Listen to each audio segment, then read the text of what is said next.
All right, hello everyone, and peace of Christ to all of you. I hope my voice is coming good and clear. And please don't forget to download the video as soon as we finish. And yesterday we have a video actually. For those who did not see it, you can go to Patreon page and you will see the link updated. Because as you know, we delete the videos, but we still share them in different link. Look like we don't have too many people here yet. It's Sunday, it's okay. I saw an article, and this article really touched my heart. Which heart? Yeah, because the Quran says the man he have two hearts, and I'm confused about which one now. But anyway, an article is saying 101 reason why I love Islam. 101. Okay. You know, always I get paranoid when I see 101 and stuff. I don't know why this is. What is the point of the English when they say 101? 101. I mean, what? Highway 101. I mean, what is that? So 101 reason why I love Islam. Okay, why? Please tell us. I love Islam because it helped me to understand the purpose of my life. What? Islam help you to understand the purpose of your life? Actually, I like that. And what is the purpose of your life as a Muslim? Who is a Muslim in the chat? When you tell me what does that mean? What is the purpose of life according to Islam? Do we have any Muhammadan in the chat? 101 main basic? Okay. I don't know about the 101 in Islam because it's fishy. Because if you remember, there's a chapter in the Quran, chapter 5, verse 101. It says, ask no questions. Hello? So look like 101 in English is different from 101 in Islam. Muhammad, because he have no answer, as the rest of the Muslims, he was afraid from questions. So he said, 101, ask no questions. 101, I have no idea. 101, Allah knows best. So 101, this is why I said, you know, I get paranoid with the 101 of Allah, because the 101 in Islam have different meaning. Let us go to the verse. See, I told you don't go there. Here we go. Oh, who you believe, ask not about things which is made plain to you. Like, what the heck? So if we cannot ask questions about things made plain, we will ask about a question about things we know what the answer for it. I mean, is it really that we ask questions about things it's plain for us? If I know, like, okay, if somebody gets sick, he go to who? To the doctor. Why? Because he wouldn't know what the problem. Because things is made plain for him. So ask questions, not if you for things made plain for you. And this is why I said when I see the 101 and then 102, here we go, the problem in 102. 102, you will see why Muhammad forbid them from asking questions, because people before you, they asked the same questions, they left Allah. Do you see it? Do you see it, brothers and sisters? Huh? Brothers and sisters, do you see it? What is that, man? I'm really convinced that Islam is the answer for everything. And if you don't believe me, read 101 and 102. Anyway, this is, I mean, this is amazing. This is so beautiful. But you guys, because you are kuffar, you don't understand. The Muslim, they say, they start asking the Prophet silly questions. What silly questions? As an example, they ask Muhammad, what is the spirit? Is that silly question? What Muhammad he did? He went for 3 weeks. He locked himself inside the room, and he was thinking, asking Allah for answer supposedly. Okay, and then the answer came. What is the answer? Sit in the ground, please, because you might fail from the chair.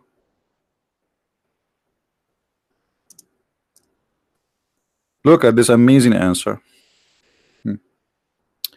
Chapter 17, verse number 85. وَيَسْأَلُونَكَ عَنِ الرُّوحِ قُلِ الرُّوحُ مِنْ أَمْرِ رَبِّي. Question, answer.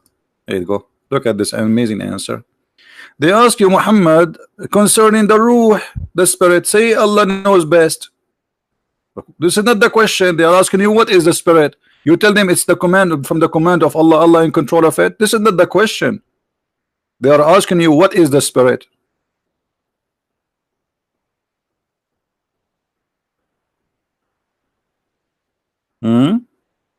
Allah knows best.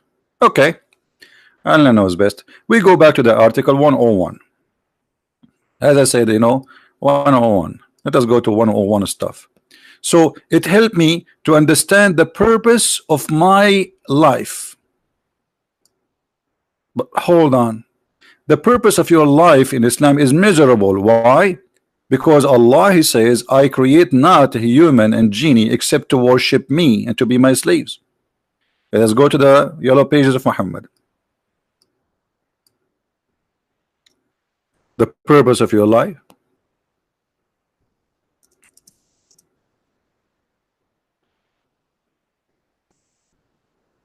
This is the purpose of your life. Read it and laugh at yourself. Chapter 51, verse number 56. وَمَا خَلَقْتُ الْإِنسَ وَالْجِنَّ إِلَّا لِيَعْبُدُونَ. And Allah created not the genie or a human except to worship Him. This is the purpose of your life, you idiot. Are you happy with it? Hello? While in Christianity, God, He created us to be called His children, to enjoy the glory of God with Him. The God of Islam, He created mankind for one purpose. He's bored. Do you see it?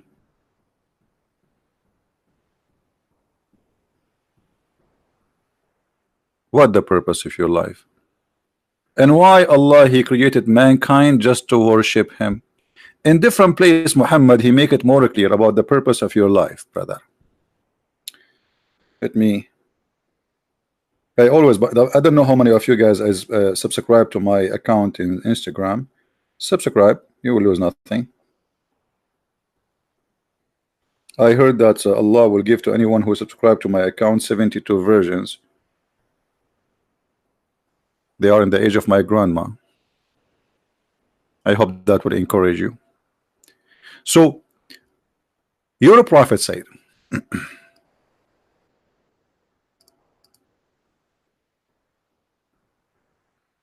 your prophet said, not me, so don't blame me. I have nothing to do with it. I swear I did not say that. It's your prophet. Always your prophet is the one who do the boo-boo. The messenger of Allah said, by the one in whose hand my soul, were you not to commit sin, Allah would replace you.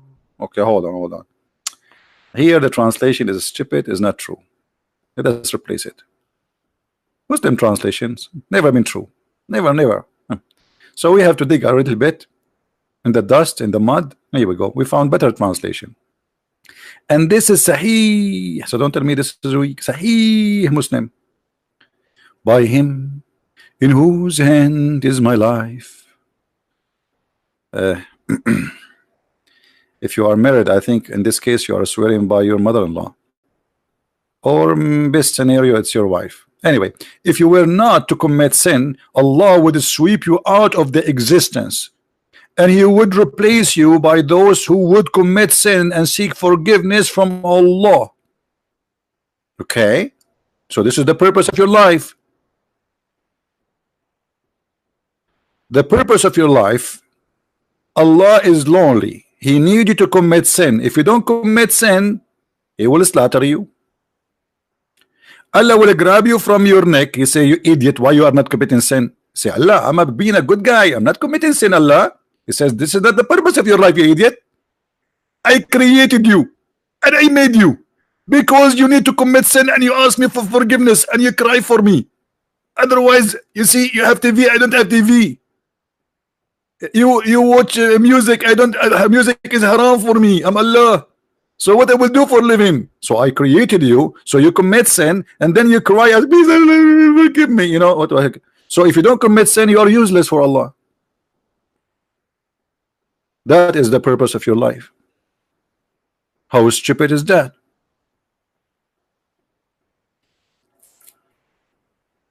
If we call Zakir Naik and we ask him how he explained this, for sure Zakir Naik he have the answer. Actually, Zakir Naik is the only one have answer for anything. Allah, he don't have answers, by the way. Yeah, Allah, he don't even remember the verses he said. But Zakir Naik he does. So if you call Zakir Naik, he will say to you, hey, brother Zitar, there's the person his name is the Christian Prince, and he always make fun of the Quran. And the Prophet he always get him butted. Other example, he said, why the purpose of life is to worship Allah? The answer is very simple. Allah created us. He is the maker. And he is free to use us as he wills. And the Prophet said, if you don't commit sin, Allah will kill you and will replace you with people commit sin and ask for forgiveness. So the purpose of our life to ask for forgiveness. If we don't ask for forgiveness, so what is the purpose of our life? Isn't it obvious? Zakir Naik, okay, if we don't commit sin, why Allah is upset? It's very simple. Because Allah is alone, he don't have a wife, and he don't have a son. So he's bored. So because Allah don't have a son and don't have a wife, so now he found us like we are his toys, and he want to play with us? Exactly. And because you are ignorant, you can understand. Allah make you kafir, and Allah he close your heart and seal your eyes. Okay, Zakir Naik, enough. I'm not going to stop talking, and I'm going to keep with you. Zakir Naik, you want to expose me? How? I'm going to tell everybody that you went to the bathroom yesterday. Zakir Naik, don't go there, man. I mean, this is a private business. Zakir Naik, hold on. So if somebody go to the bathroom yesterday, he should be exposed? Exactly. But Zakir, is it your prophet he received the chapter of Al-Fatiha when he was doing poo-poo? The prophet he received Al-Fatiha when doing poo-poo, but this is not a normal poo-poo. Because he's the prophet. What do you mean not a normal poo-poo? It is different. The hadith said that when the prophet do poo-poo, the smell is like musk, and even the ground swallow it. Do the ground swallow your poo-poo? The toilet chair does. This is the toilet chair, you liar. This is not the same as the ground. Unbelievable. Okay, Zakir Naik, I give up. You really convinced me. This is the purpose of your life. This is the purpose of your life. Look how many people are saying you are killing me. Here we go. They will accuse me. I killed them all. Hey, here we go. I became Muhammad. Now I killed everybody. Unbelievable. You guys are crazy. What is the purpose? Allah, he made me know the purpose of my life. That is the purpose of your life.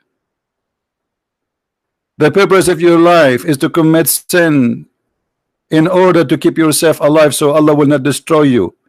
And then you ask Allah for forgiveness. Hello?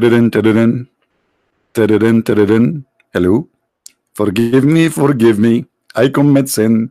Forgive me. You're lying. You did not commit sin since yesterday. I'm watching you. Well, I thought I have to say that to you so you don't kill me. You have to do sin for real, you idiot, and then ask me for forgiveness, okay? Don't call me again until you commit sin, real sin. What is that? I thought God is against sin. I thought God, he don't want us to commit sin. Not in the case of Islam. Allah is the devil, obviously. Allah is the devil who want people to do bad things, and the purpose is just he is bored. So ask him for forgiveness. Right? Can you play a thriller movie? What does that mean? And why when I play for you a movie, we have the biggest actor, Muhammad and Allah and Jibreel. What's wrong with you? Do you think there's better than those? Do you know that in the judgment day, actually, sorry, in heaven, every Friday, brother, every Friday, Allah will invite the believers, brother, and they will witness 3 singers.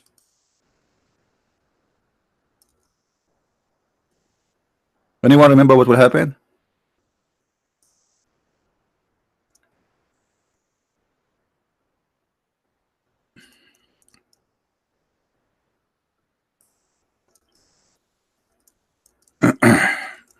Every Friday, Friday evening, Allah will invite all the Muslims, and each one of them have his name in his chair. I mean, very organized community, we have to admit.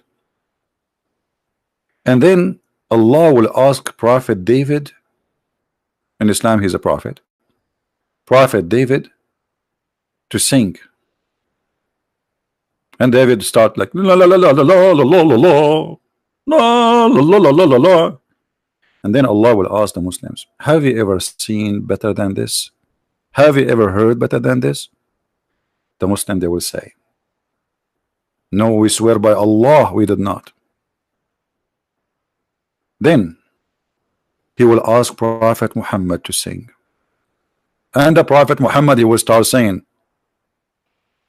we cut heads, we cut heads, we cut heads away, take them off from the neck away. And then he will, Allah will ask the Muslims after he finish, have you ever heard something better than this?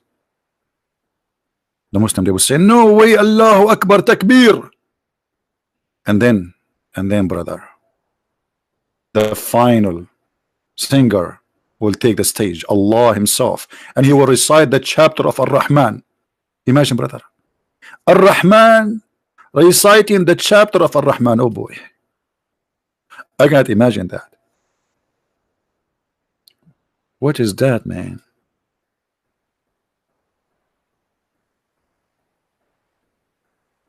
Huh?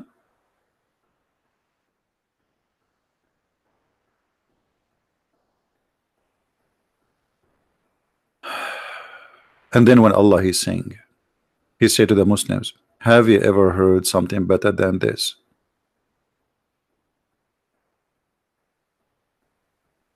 And the Muslim, they will say, for sure, Allah not.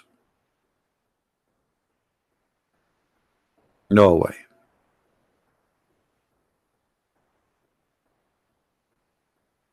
And the funny, this story will happen every Friday.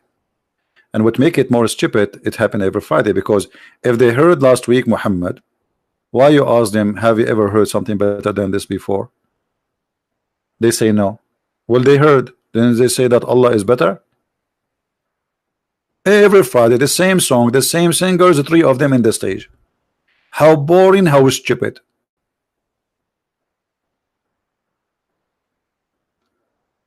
If there's any Muslim here, you have an objection.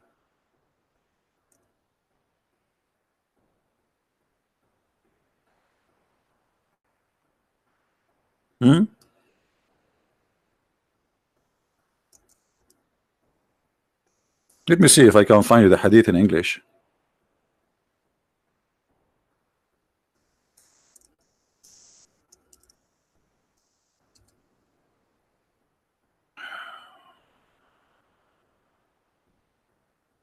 Anyway, we need to contribute. There is a video actually. It's called the description of paradise by Dr. Nabil Baikli. Not Baikli, no, this is the one I debate.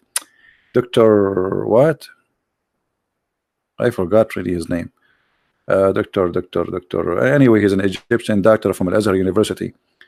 He's a sheikh, and this was in the Deen show. And the guy, he says, brother, imagine, brother, every Friday, brother, you are invited to meet Allah, brother, and Prophet David and Prophet Muhammad, and Allah will sing for us, brother. Every Friday, the same song, the same singers. Every Friday.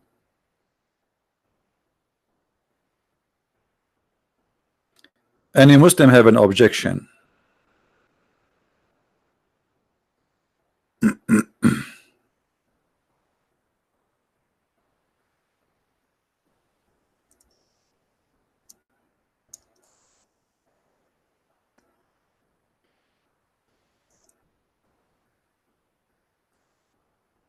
Any Muslim?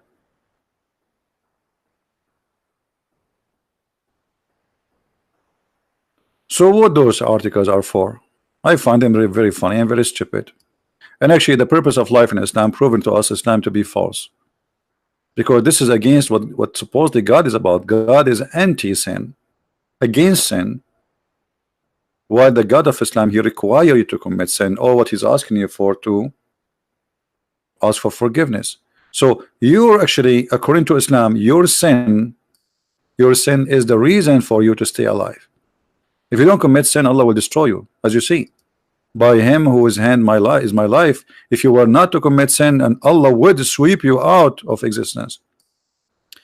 And this is totally different, oppose all stories we heard. Like as an example, the Muslim, they copy the story of Noah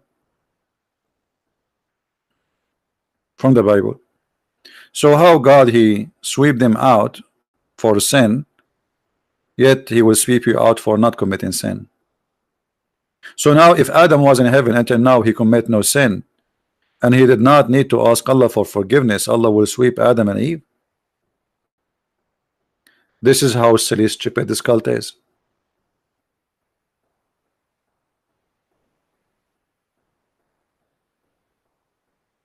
Why sometime you have some time, please explain why Allah does not mean God. First of all, Allah does not mean God. Allah is a name. It's not one word. Allah is A-L and La. We explained that many times. So it's two words.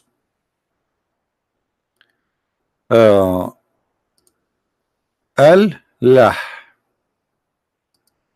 So if an Arabic Christian, he used the word Allah because simply he is under the occupation of Muslims for 1400 years. If ISIS occupy your town, trust me, you will see it. You will say the word Allah from the first day, because either you die or you say it. So they will say to you in the Arabic Bible it says the word Allah, but this is a translation. That means nothing for me. Allah is two words, not one word.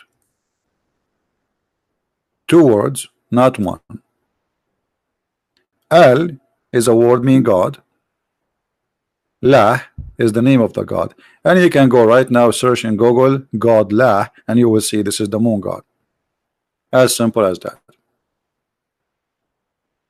Now we don't want to change the topic. We go back to the 101 reason to love Islam.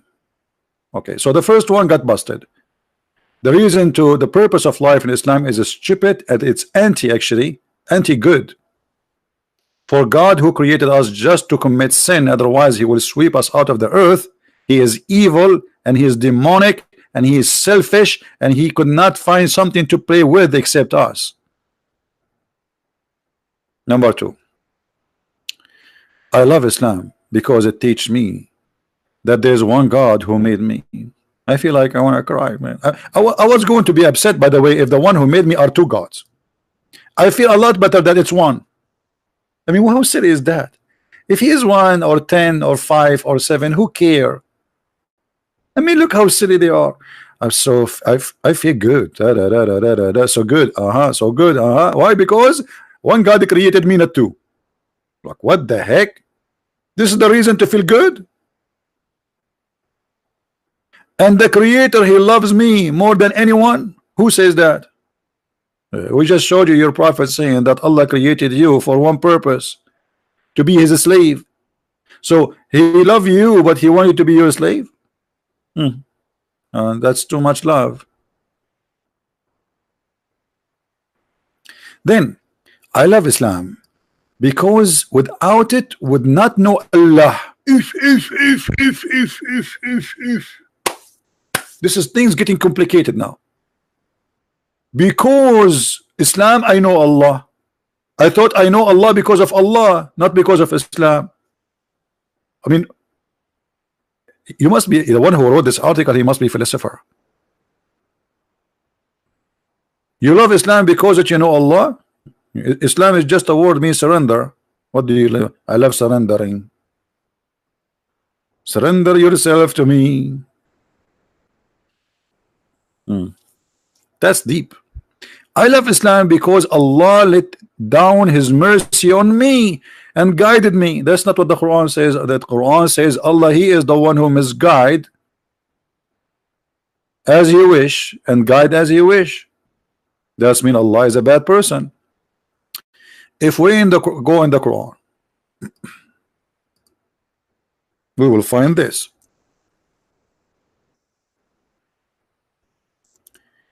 Guys, why we have only 600 people in the listening? Okay, we are going to change the topic. We are going to talk about what is the best lipstick, and that will bring a lot of people. And we will talk about short skirt of the heaven of Allah, where women they are wearing see-through. Let us look at the number. Here we go. The number is increasing. 601, 602, 607. We just say skirt. Look what happened. The magical word. I mean, we just say the skirt and 609. Unbelievable. Man, oh man.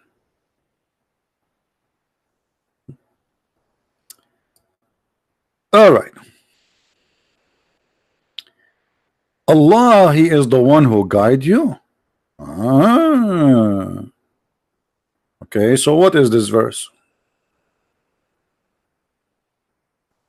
What is this verse? The bad people, Allah, He made them bad people. What kind of God is your God? What's matter with you? What's matter with you? Huh? Do you want to guide whom Allah has misguided, deceive? By the way, the word here is adal, which means he deceive. In the English, it's called go astray. But anyway, we will go with the translation of the Muslims. So who is the one who made them go astray? Allah. So who is the devil? If the one who made us misguided is Allah, what the devil job for living? What he do for living? He still falafel. Chapter 4, verse number 88.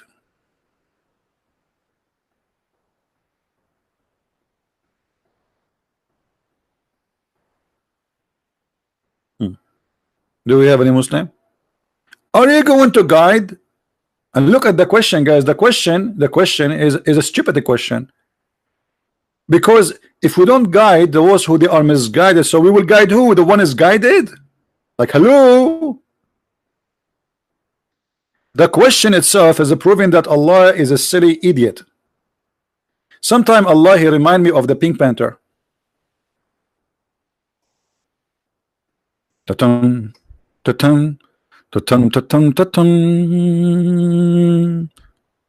What the heck is that?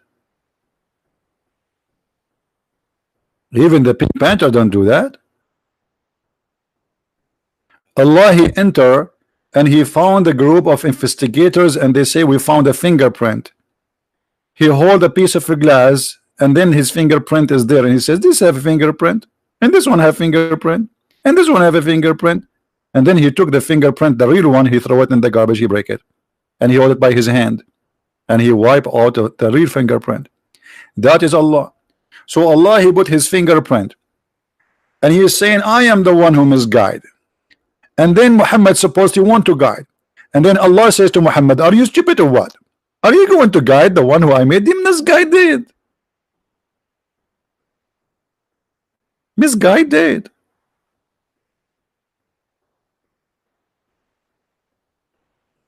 Do we have any Muslim? Do we have any Muhammadan who wanna call me?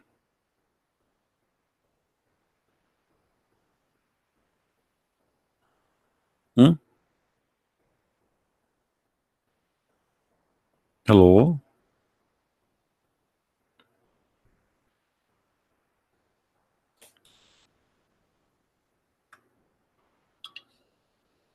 So until now, we found that those articles are stupid. They are pure stupid. Maybe Tafsir says something different. You see, Mahdi, Tafsir says something different. So Allah says something, you Muslims say something. That's even more silly. It's clear saying, do you want to guide him who Allah has made him go astray? Even this one need Tafsir. I mean, even a very simple sentence need Tafsir, brother. Right? Yeah, because we are Muslims. And the Quran says it clearly in chapter 4 verse 143, and those whom Allah send astray, this is the Muslim translation which I don't agree with. In Arabic it says وَمَنْ يُضْلِلُ اللَّهُ فَلَنْ تَجِدَ لَهُ سَبِيلًا. The one who Allah not misguided, deceived, You can use misguide if you want, but as long as you are saying misguided by Allah, misguiding by Allah is the same as deceiving. How somebody can misguide me? By deceiving me. وَمَنْ يُضْلِلُ اللَّهَ فَلَنْ تَجِدَ لَهُ سَبِيلًا. Okay, translation of the Muslims, not my translation. And he whom Allah send astray, he will not find him for him a way. To what? To Islam. Okay, but this is stupid. So based on this, the one who made the people of Quraysh go astray is Allah. But then later they converted to Islam. Don't they?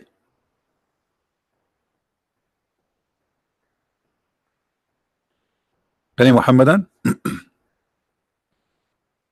And why Allah is sending people astray? Is that what he do for a living? Additional to make it making version. Guys, do you know how long it take to make a version in the heaven of Allah by Allah? Who knows? How long it take to make one version? Just one.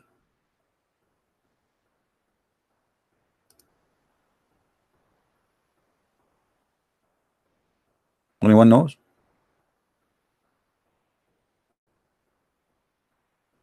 No, 1,000 a year. Thank you. Not 40,000 a year. 1,000 a year. And here, by the way, you notice how fast Allah is. I mean, all of this, not only, by the way, he is not, this is not to make the version, he's just to soften her skin. And the first thing I ask myself, why her skin is made like, is she an alligator? I mean, why is it going to take Allah 1,000 years to soften the skin of one woman? So what are you telling me? Allah, he wake up in the morning, he start like sanding his hair ass. Allah, there is here. It's not soft still here in this area. Okay, shut up. Don't talk. Don't move. Allah is soft in her skin by what? Sandpaper. And I thought Allah, if he wants something, he say B is going to be. I mean, say B is soft skin. And why you created her with a very tough skin? Make her from the beginning soft skin. What's wrong with you? What about buying some Vaseline, Nivea? Huh? Get some cream. They will make. And what kind of women? Those women, they have a skin need 1,000 years to be softened. It's made from what? Like we can make a concrete soft with the machines we have in less than 5 minutes. Soft like a face of a baby. 1,000 a year. Anyway, come on, guys. Allah is. I think maybe Allah he enjoyed this woman lying down in front of him. They are naked, so he start like the first 1,000 year, the first maybe the first 999 year. He is just looking at their like, look at this, look at the legs, and then at the end he finished it all in 1 second. Maybe. What is that? Do we have any Muslim there?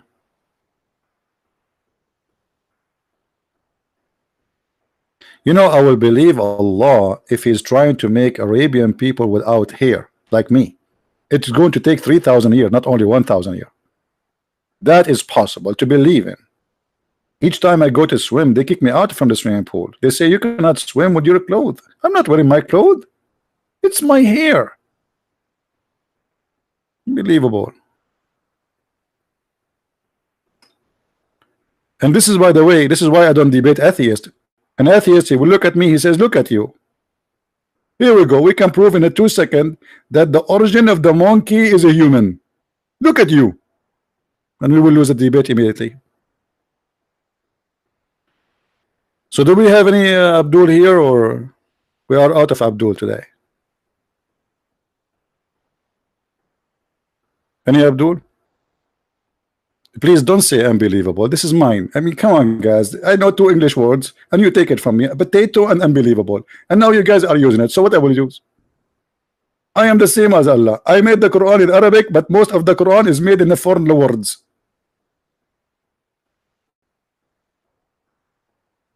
You should see a Christian prince. He go in the airplane, or he goes somewhere. People, they ask him, do you like to drink beer? Christian prince, he knew only one kind of beer. It's called Heineken. I learned it since long time ago, and that's it. I'm very expert in beer. Heineken. Actually, I learned a new one. Hold on. Corona. I drink like once every week, like every year once if I travel like in airplane, etc. Otherwise, I don't really drink. And by the way, as long as we are talking about drinking, why Allah saying drinking alcohol is great? I mean, in one verse, Allah He says that the alcohol is made of the devil, and in one verse, Allah He says it's a sign from Allah. Even alcohol is a sign from Allah. Black label is a sign from Allah. And look, guys, at the fast translation. You drive strong drink. This is what the verse saying. It says sakaran, sakaran, alcohol. And then they add between two brackets. This is was, brother, before the order of prohibition of the alcohol drink. Okay, hold on. So once upon the time, Allah was praising alcohol. And then again, after a few weeks, Allah He was not praising alcohol. He said it's made by the devil. So once upon the time, Allah says it's made by me. It's a sign from me. It's a miracle. And then in different verse, He says this is from the shaitan. I mean, isn't this a silly?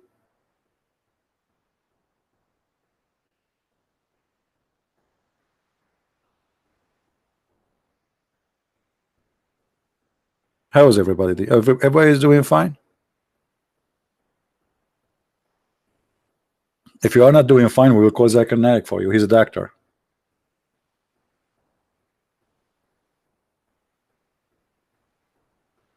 Any Muslim have an objection?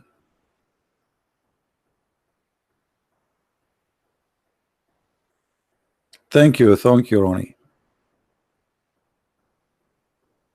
You see, people who speak English are very weird. You ask them, "Are you doing fine?" They give you one. You ask the Muslim, "Do you worship Allah?" They give you a finger. What's wrong with people?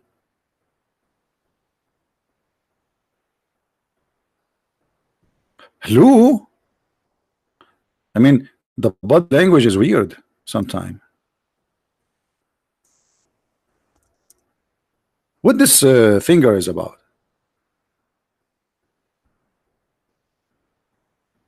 Brother, what is that? You see a Muslim, he's dying, he put his finger. And he put it where? Up. Okay, hold on. Is Allah up or down? It look like you do not know that what is up now is down after 12 hours. Which means your up is down and your down is up. Where is Allah, brother? He's up. Okay, up where, brother? Unbelievable. Very beautiful, very beautiful. Huh? What this finger is about?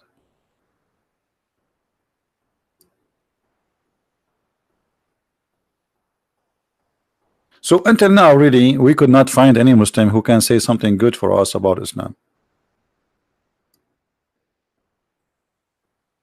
Any Muslim? All the reasoning the Muslims they start to make in their articles is silly and doesn't make any sense. It's actually against Islam.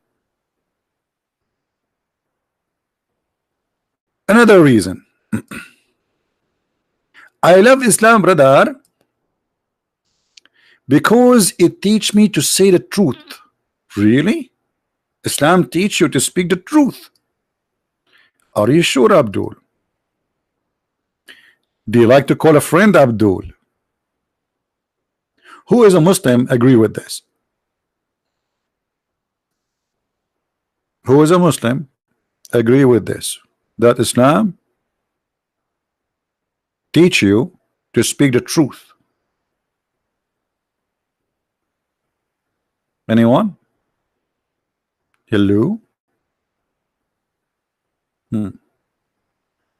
What about taking false oath? We start from there, not from taqiyya.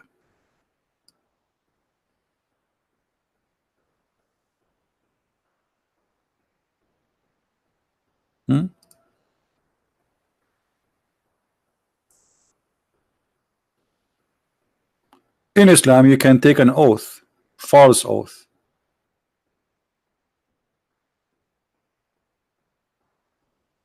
He judge you by your heart, not by your oath. So I can go to the court and I take an oath. I swear by Allah, I did not rape that woman. It's okay to do that. Because Allah, He take you accountable by what you have in your heart. So in your heart, you want to lie to us. In your mouth, you lie. In your heart, like I say, they ask Mimi Hijab in the debate with David Wood. He asked him, he said, Allah have body part. He said, who says so? But he knew that this is what the Quran saying. So Allah, He will not punish a Muslim if he take an oath, an intentional oath. Have you ever heard of a God? He says you can take an intentional oath. What does that mean? It's mean you don't mean it. You don't mean to be truthful. As long as you don't mean to be truthful in your oath, it's not used against you. So if you ask a Muslim, swear by Allah you are saying the truth to us in a debate, he will swear, because Allah will take him by what is in his heart, not by what he's saying. Do you see it? In his heart, he wants us to believe in Islam. So he's lying. So in Islam, this is a good thing. So he lie, he swear by Allah, lying. Allah will not be against him for using his name lying, because this is supposedly, it's a good thing.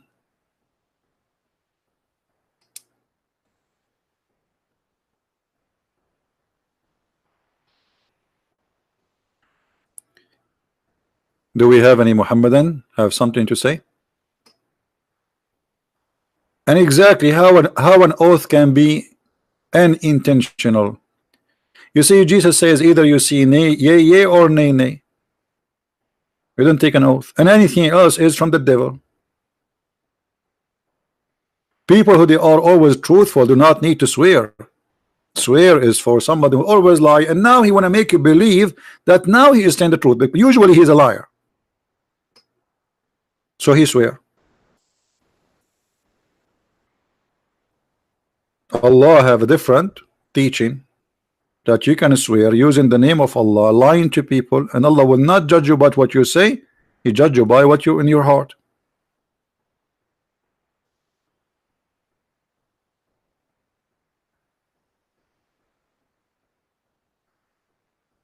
This is chapter 2, verse number 2 to 5. By the way, chapter 2 is the chapter of what? Anyone remember the name? What is the chapter name?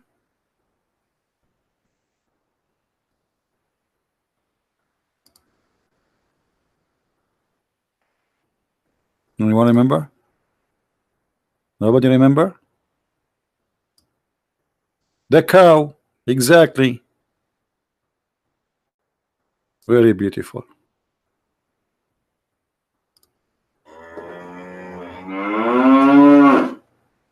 And why it's called the cow chapter?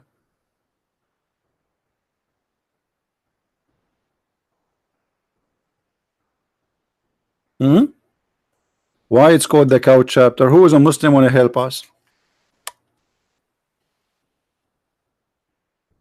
I am actually in love with this cow stuff because originally I am a Hindu, brother.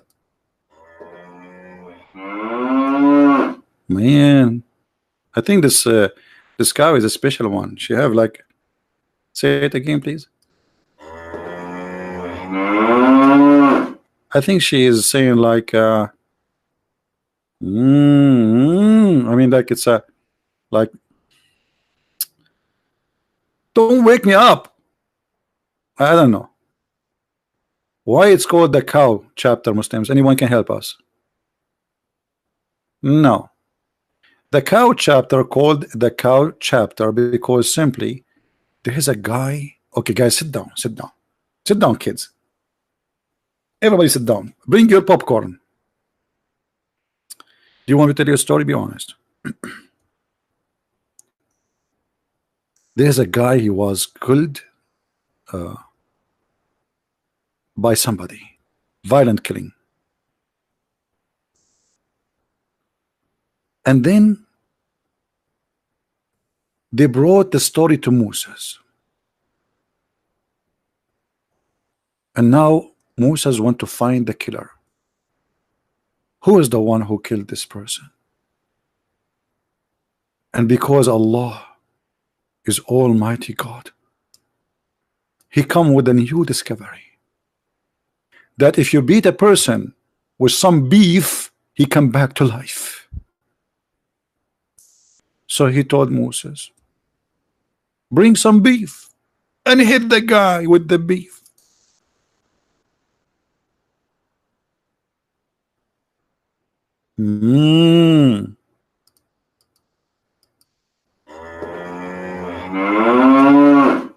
And then, brother, Moses, he hit the dead guy by the beef pieces, as you see here, by pieces of the cow. Okay, we do not know what it is. I hope it's not the penis. And the guy, he come back to life, brother. And then he woke up. He says, the one who killed me is CP. And then he died again. And this is how they were able to find who killed the guy by the help of a holy cow.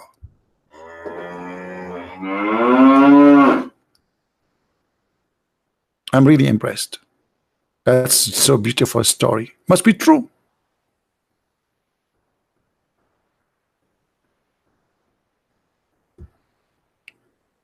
Anyone? Is this in the Quran? Jane, are you sure? I mean, I'm showing you the verse, Jane. What's wrong with you? Jane, okay, you're fired. I'm not going to hire you to be the secretary of Allah.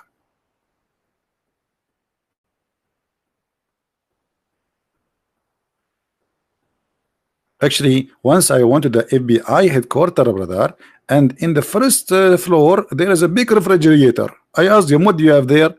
They said, we have dead bodies and dead cows. I told them, what do you do with it? They said, we bring dead bodies who nobody knows who killed them, and we hit them by the cow body, and they come back to life. And by the way, I have beef in the refrigerator, because what if something happened to me? You know, I told the neighbor, if something happened to me, I die, come to my house, please, hit me with some beef, I will come back to life. Why you need health insurance? Just get some beef and hit yourself by the cow. And then, by the way, the Muslims, they made an article saying science in the Quran about the same verse, saying heart massage, you idiot. This is about a guy who died by violent killing by the sword. What heart massage? What does this have to do with his heart? And look how they fabricate to make something out of nothing. This is suddenly became heart massage. You do a heart massage by beating a guy by a beef. And do you see here it says that he died because of a heart attack, you idiot? They killed him.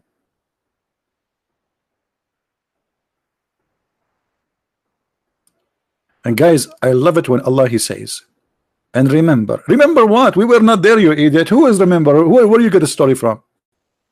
And remember when somebody killed somebody. I don't remember. I wasn't there. I saw it. Where you get this story from? Like, do you remember? As it like something we witnessed. Muhammad, and do you think that Isa, when he resurrected people from death, he was beating them by beef or camel?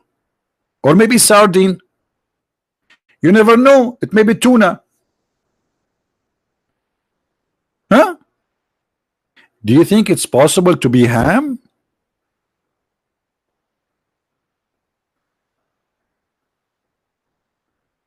You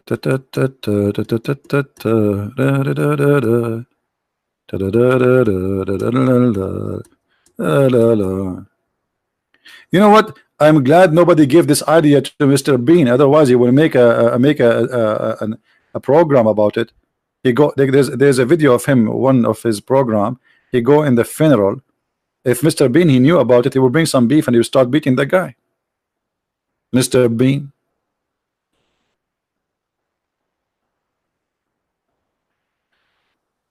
Who said we don't have a chapter for the fish? We have. Don't you know there's a chapter, it's called Noon? Noon. The first verse, Noon. What is Noon? You remember? It is the whale who carried the earth in its back. Hello?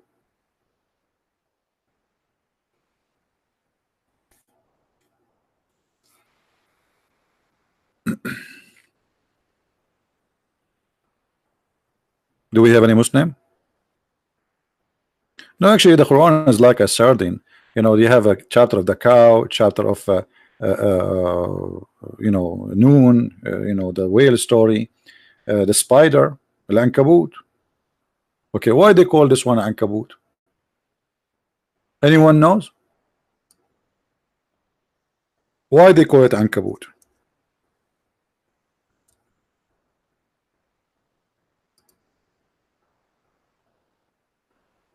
The spider, you see, chapter 29. Okay, why? Because Allah, the smart Allah, he says, the likeness of those who take awliya from those who they are Christians and Jews is the same as the likeness of a spider who built his house, and it is the most weak. But by the way, according to science, spider lines are the most powerful thing, to the point they can make a bulletproof vest from it.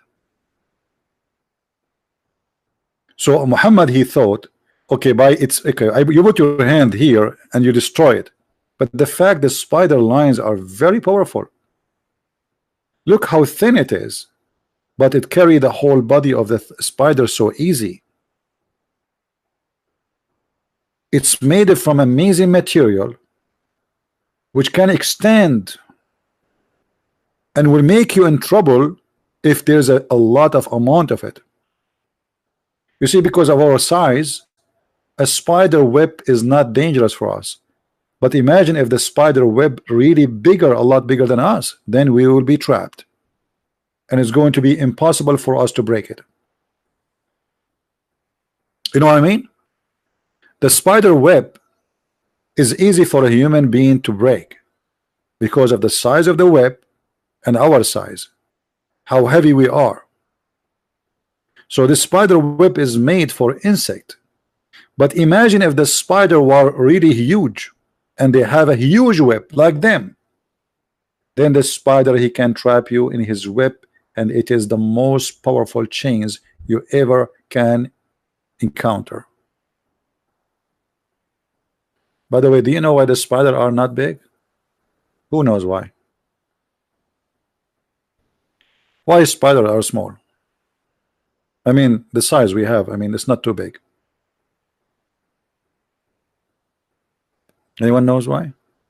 Guys, imagine if the spiders are really big. Unbelievable. That would be the same as a horror movie. I'm telling you. Let me show you. Forget about Islam. Let's take a break from the stupid cult Islam. You know, take a break a little bit.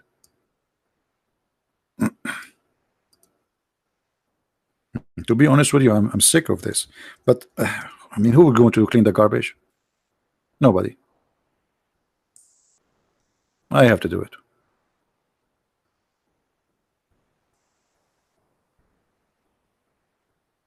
All right. So guys, look at this. Imagine this beast is a huge.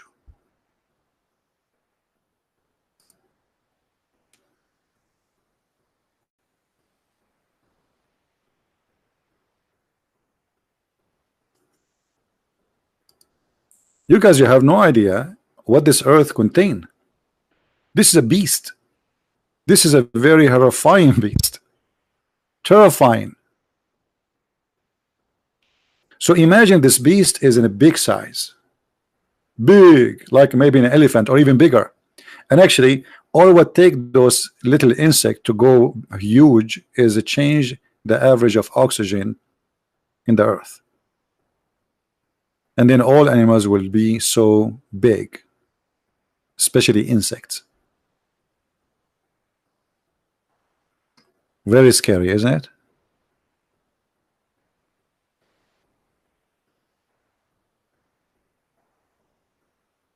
Actually, most of us, we see as a human, we see things in a funny way.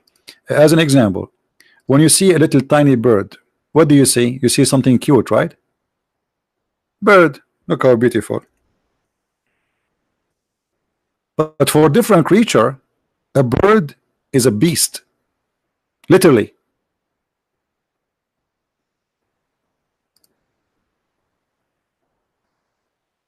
In my yard, I see the birds how they are grabbing the worms.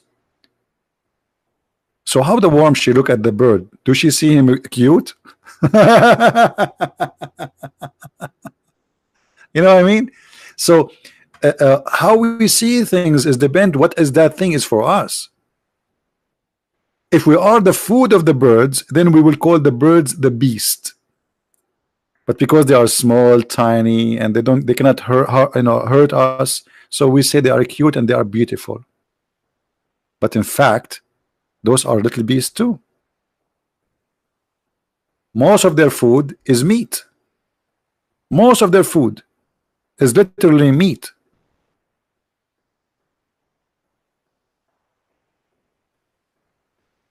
We go back to the topic. Do we have any Muhammadan?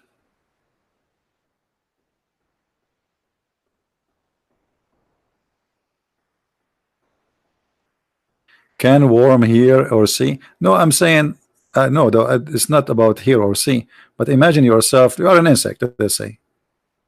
Insect, they can see. And then the bird eat you. But for sure their favorite food, I can tell, is the worms. It's like a yummy shish kebab. Read Surah 27:78. Do they sell? We don't want to change the topic now, Mimi. Do we have any Muslim here?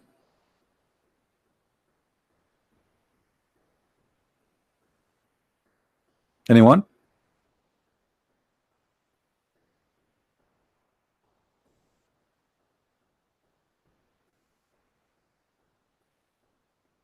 Hello? Why we have no Muslims? Let me open my Skype. Maybe by mistake a Muslim he contacted me or something. See, life is boring without Muslims. Let us open Skype. But I'm sure there's nobody there.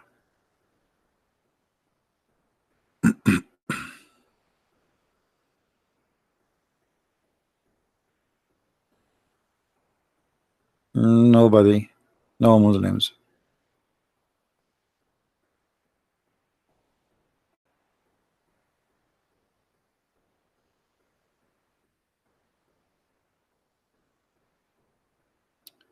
All right.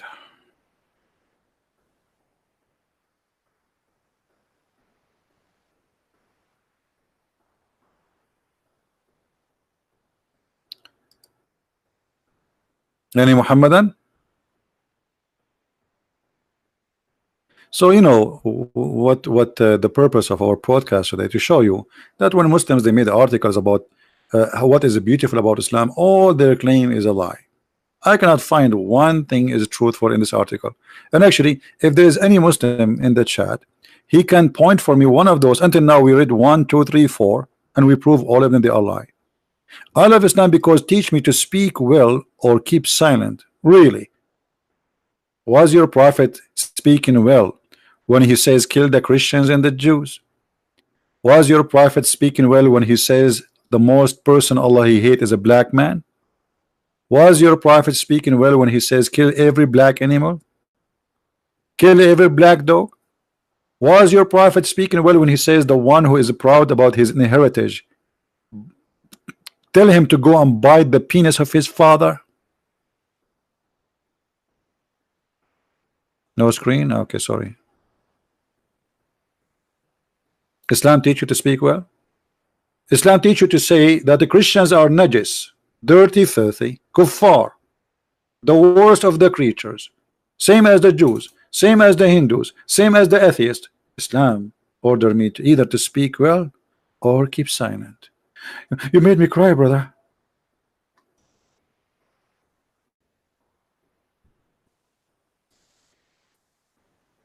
Not a single thing is truthful in this article. I love Islam because it teach me to think really about other people's needs before my own? Islam teach you that?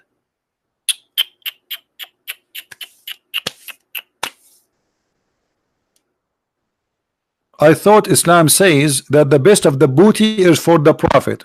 Is that what you mean? You have to think about the Prophet first. Islam says if the Prophet Muhammad, his eye fell into your wife bum, you have to give her to him so he can sleep with her. Is that what do you mean about thinking about others? Brother, Muslims always think about each other to the point too much love. Muslims, they want to build a mosque in Manhattan, New York, will cost them hundreds of millions of dollars, but they don't have money for those Muslims. Muslims have money to donate, to make bombs, war all over, but they don't have money for peace. Brother, I'm not sure what do you mean by what you are saying, brother. It's very touchy. Very, very touchy. It must be truthful, your statements. They have money for guns, but they have no money for food. They have money for mosque, but they have no money to build university, manufacture. They have money for somebody who wanted to suicide himself in a bus station. Is that what you are talking about?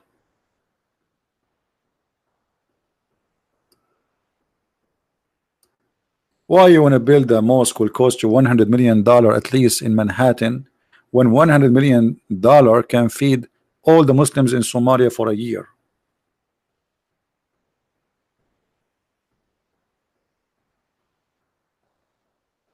And isn't Islam teach you to hate others? Is that how you think about others? Let us see what Islam says. Even your family, your own family, your father, your brother are your enemy. Is that how you think about others?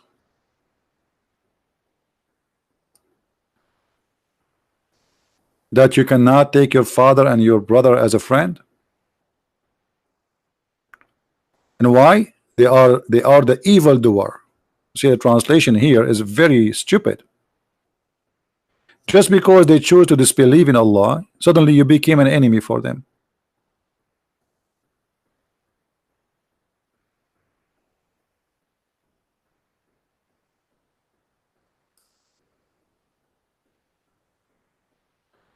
Muhammad Ansari saying, CP, you are a coward. Muhammad Ansari, why you don't call me? Mr. Ansari, why you don't call me? What do you say? Let us see who is the coward.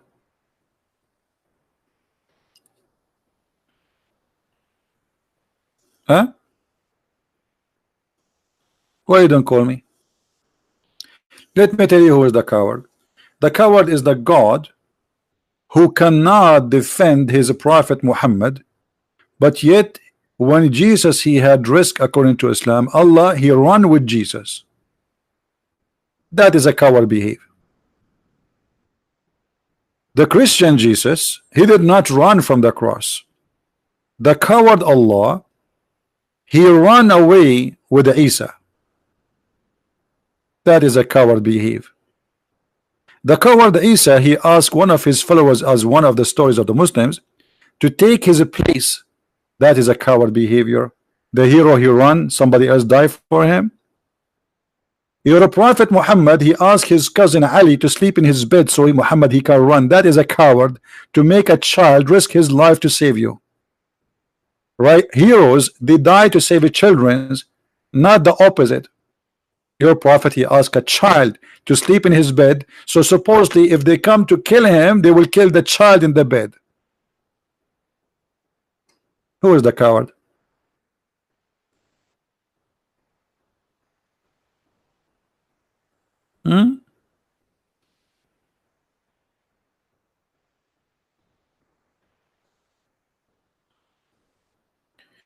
Are you going to do more podcasts?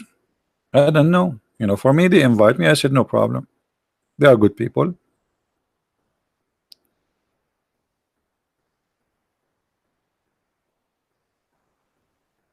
Any Muhammadan?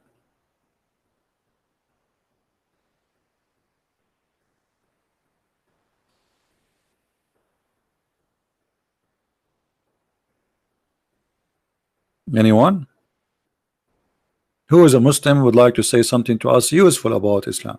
Until now we found zero reason to believe in this cult. Zero. I'm a liar? Okay, I will go with you guys. He said he's a liar. Did he say that? Okay, hold on. According to the Quran, all lies come from Allah.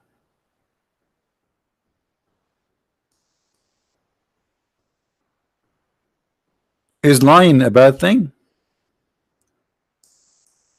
You will say yes. All bad things are from Allah.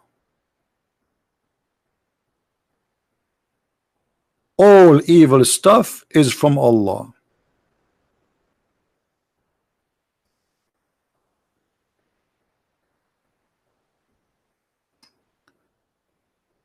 The Quran says Allah is the one who deceived the Christians. So if I am deceived, and because of the deceiving of Allah I lie, as you say, that's mean Allah is the biggest shaitan.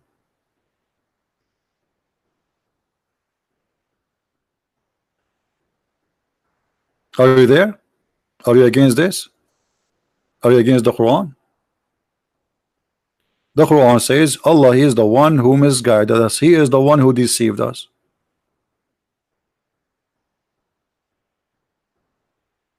Why Muslim don't eat boar? What is boar? I don't know what the word boar mean. What is that boar? I never heard this word before.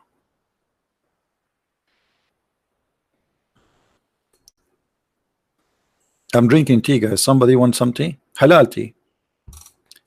The Muslims with their madness, they start putting stickers on shoes. It says halal. Are you going to eat the shoes, you idiot? Get Skype and I will call you and crush you. If get Skype, I will call you. If get Skype, it's for free. If you get Skype, you will call me and crush me. Okay, get it. Guys, if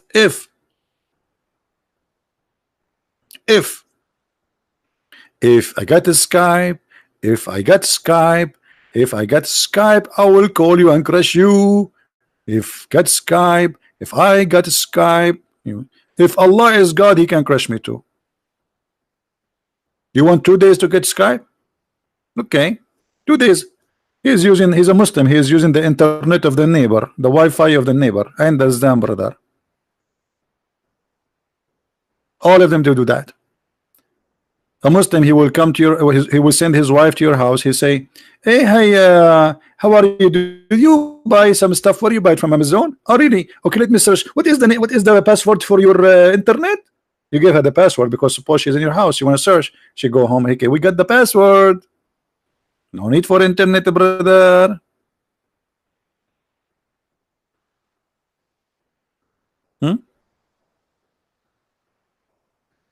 Any Abdul? By the way, let me see if I can find it. Hold on. A Muslim, he was asking, is it halal to steal electricity? Which means you hook up your cable on the company or whatever.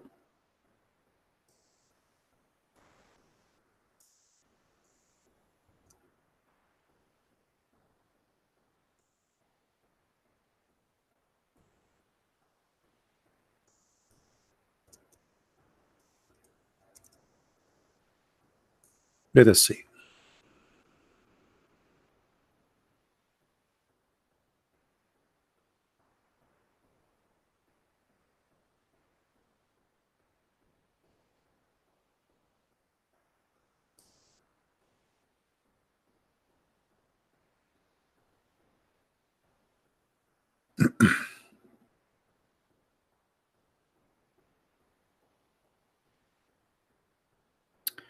This is a Muslim website. I have nothing to do with it. And the Muslim believe it is halal to steal electricity and to steal water. Why? Because the Prophet, he said, the three things should not be forbidden for a person. Okay, what are they? Water, food, and fire. And based on this, the Muslim, they say, well, I should not pay for water, I should not pay for fire, I should not pay for food.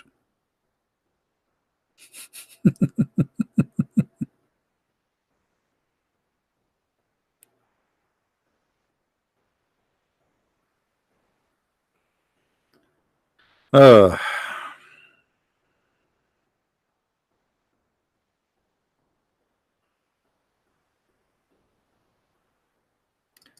so if we translate this way here, let us see.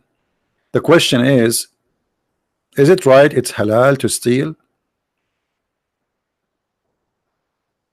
What do you think about the fatwas that we can steal water and electricity based on the Prophet saying that the Muslims are partners in three: water and food and fire? Translation.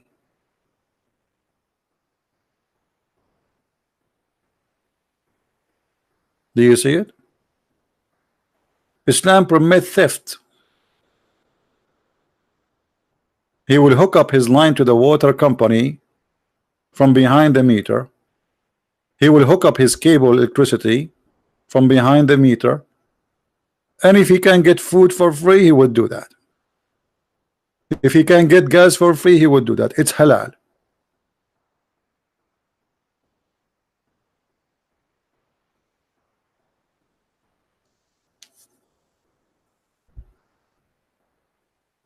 No, he let him give me my Skype. He will not find it by himself. He can give me my Skype, I will call him. If you are a Muslim only, you can, I will call you. If you are not, no need.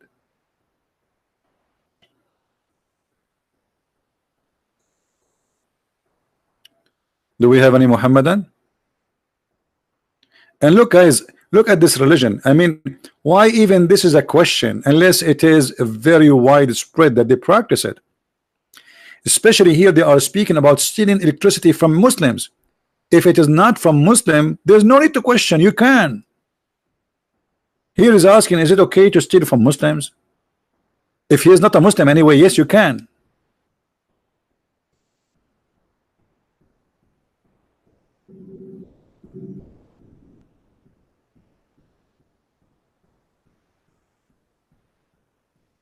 No problem. Your sheikh will crush me. I have a lot of glue. That's why I bought a lot of glue.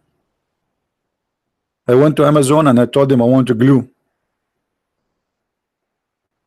All of you Muslims crush me. You will not believe it how many times I was crushed in my life. Look at my, I'm not using my fingers no more in the keyboard because they are crushed, brother. I'm using my nose now.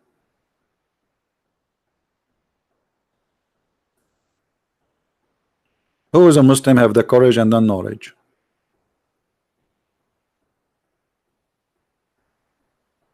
Nobody?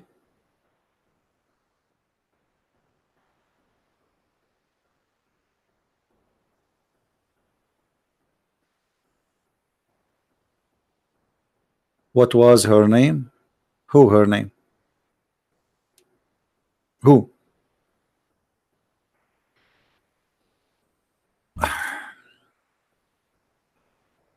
Any Abdul?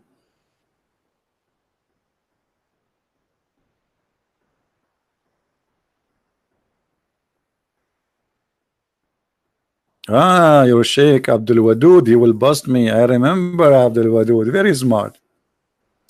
Brother, you are asking so many questions, brothers. I'm going to answer you, brother. Now I have to go, brother, because it's time for prayer, brother. But it was not the time for prayer. We have the video there in the channel. Go and watch and laugh at Abdul Wadud, the Sheikh.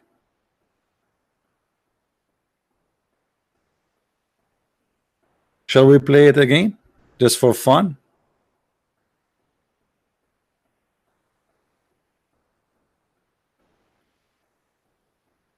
Do we have another Muslim sheikh? You wanna? Hmm?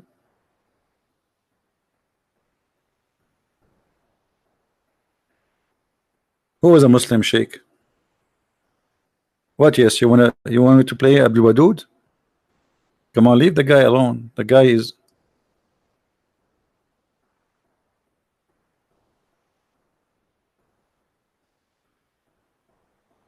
Abdul Wadud.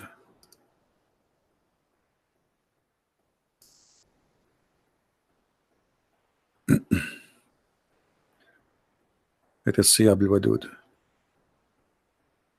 Sheikh Abdul Wadud.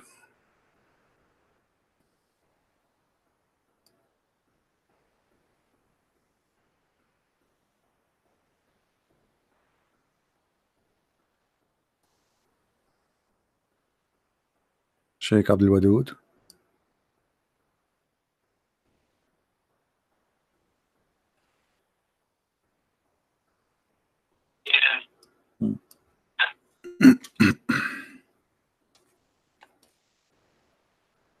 Okay. Let me highlight for you so you can see. It says here, you know. So when the messenger he was reciting, he revealed to Muhammad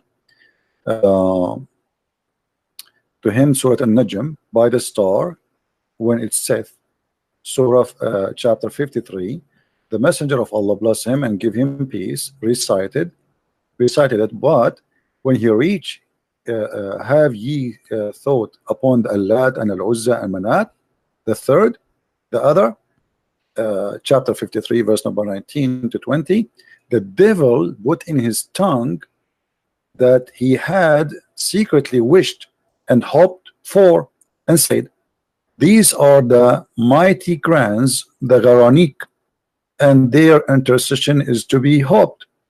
And then when Quraysh heard him saying that, when Quraysh they heard this, they were very pleased, and the messenger of Allah bless him and give him peace, carried on reciting until the end of the surah, and then he prostrated, and the Muslims followed, and they prostrate, and all the idolaters they prostrated there too, and those all that were present, whether they are believers or disbelievers, all of them they bow down together, except the man, his name is Al-Walid, because he was an old man.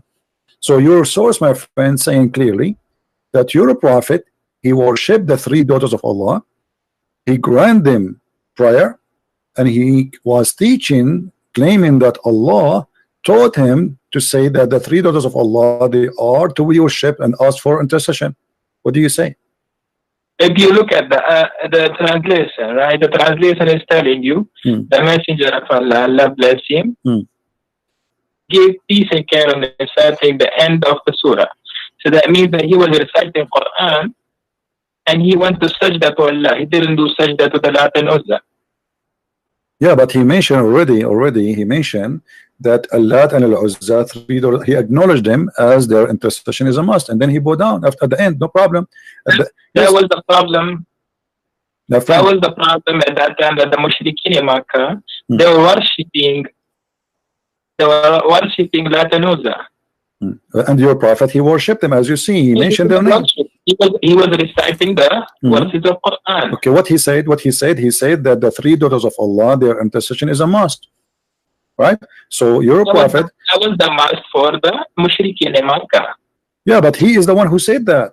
He is the one who said. He said that was the must for the Mushrikeen in Makkah. No, he did not. No, he did not say it's a must for the Mushrikeen. He was reciting chapter of the Quran. He was not reciting what they believe. He was reciting Quran, chapter of An-Najm. So he was reciting An-Najm, and he inserted in An-Najm that the three daughters of Allah, their intercession is a must. He is not saying, don't say that he was saying it's a must for them. That is not true, my friend. That is not to fabricate. Don't fabricate things some your prophet did not say. It's not fabricated, brother. I think you have a lot of questions about Islam. I think you are questioning Islam by so much that you have read everything. Good. That's well done for you. You have read it, but you have not read it with a scholar of Islam. So you need to sit with a scholar and learn from them to teach you the Quran and Hadith in detail.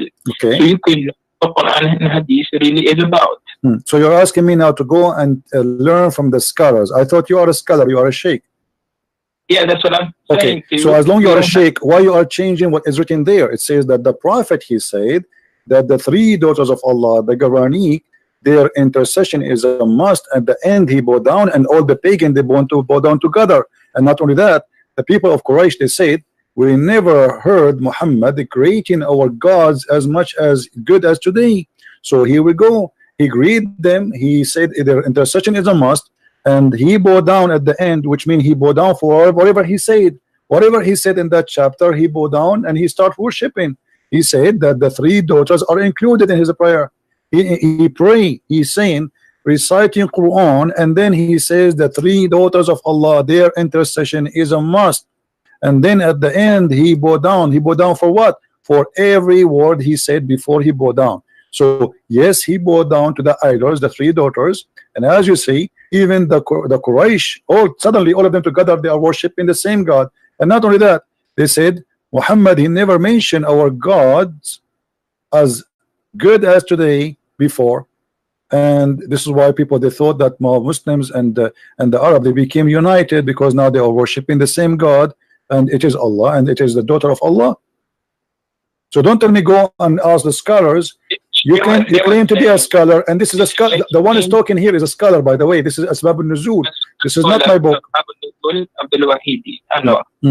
So the thing is that you need to sit face to face with a scholar and have your question, in front of him. You are saying in this ayat or the Surah Najm, ayat number 19, that have you ever considered the idols of Lat and Uzza? And then about the third and the Manat, then is it that you have male and female? Allah has females, and it's totally unjust division.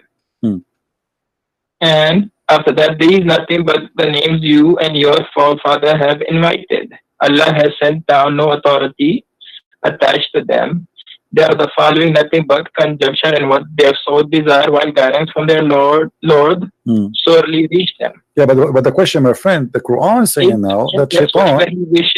Yeah, but the Shaitan, the Quran, the Hadith says, the Quran says that Shaitan, he throw in the mouth of Muhammad satanic verses, correct? Shaitan was trying to do that, but Muhammad never listened. No, not trying. My friend, let us be honest. The statement in front of you, where it says he was trying, he wasn't trying, he was successful. As you see, it says here, the devil, he throw in his tongue. He throw already, and your prophet recited that. He did not try, it was successful. Your prophet, he said that the three daughters of Allah, their intercession is to be hoped for. So he was not trying, he did. When the messenger, read carefully with me, my friend, okay? Read carefully, please. When he arrived reciting Lat and Uzza and Manat, the third, the devil, let us read together, the devil put in on his tongue what he had secretly wished and hoped for, which means the devil he wished for. These are the mighty grants, the granite, and their intercession is to be hoped for. So your prophet, he said, what the devil he put in his tongue, said that, and everybody heard him, that the three daughters of Allah, Lat and Manat and Uzza, their intercession is a must and hoped for. So your prophet recited satanic verses. And not only that, you will see in the same page, you will see that the angel later, angel Jibril, came to Muhammad and he said to him, those verses you recited before is not from Allah. Here we go. At the evening, read with me carefully. At the evening, Jibril, peace be upon him, went to the messenger of Allah, Allah bless him and give him peace, and said, what have you done? You recited to people that which did not bring from Allah. Glory is to He. And you said what I did not say to you. So my friend, don't tell me that Satan was trying. Shaitan was able and he was successful, and even Jibreel, he came to Muhammad and he said to him, what you have done. Go ahead, my friend, answer. So if you know that most of the tafsir of the Quran, that you know there is not sometimes they are not recommended by all the scholars. You know about this, right? What is the one you recommend for me? As long this one is not recommended. I would recommend Marif al-Quran by my student. He's telling me to make it easy for which one? Which one? And by Mufti Muhammad. This is a new. Are you Ahmadiyya or something? This is a new. Those are really scholars. Who are those scholars? Those are not scholars. I never heard of them. So you are saying to me, Imam like Al-Wahidi, At-Tabari, the real Imams are not considered by you, but a guy who just born yesterday, he made a book, and this is the one who will explain the Quran to us. Don't you think that this is hypocrisy?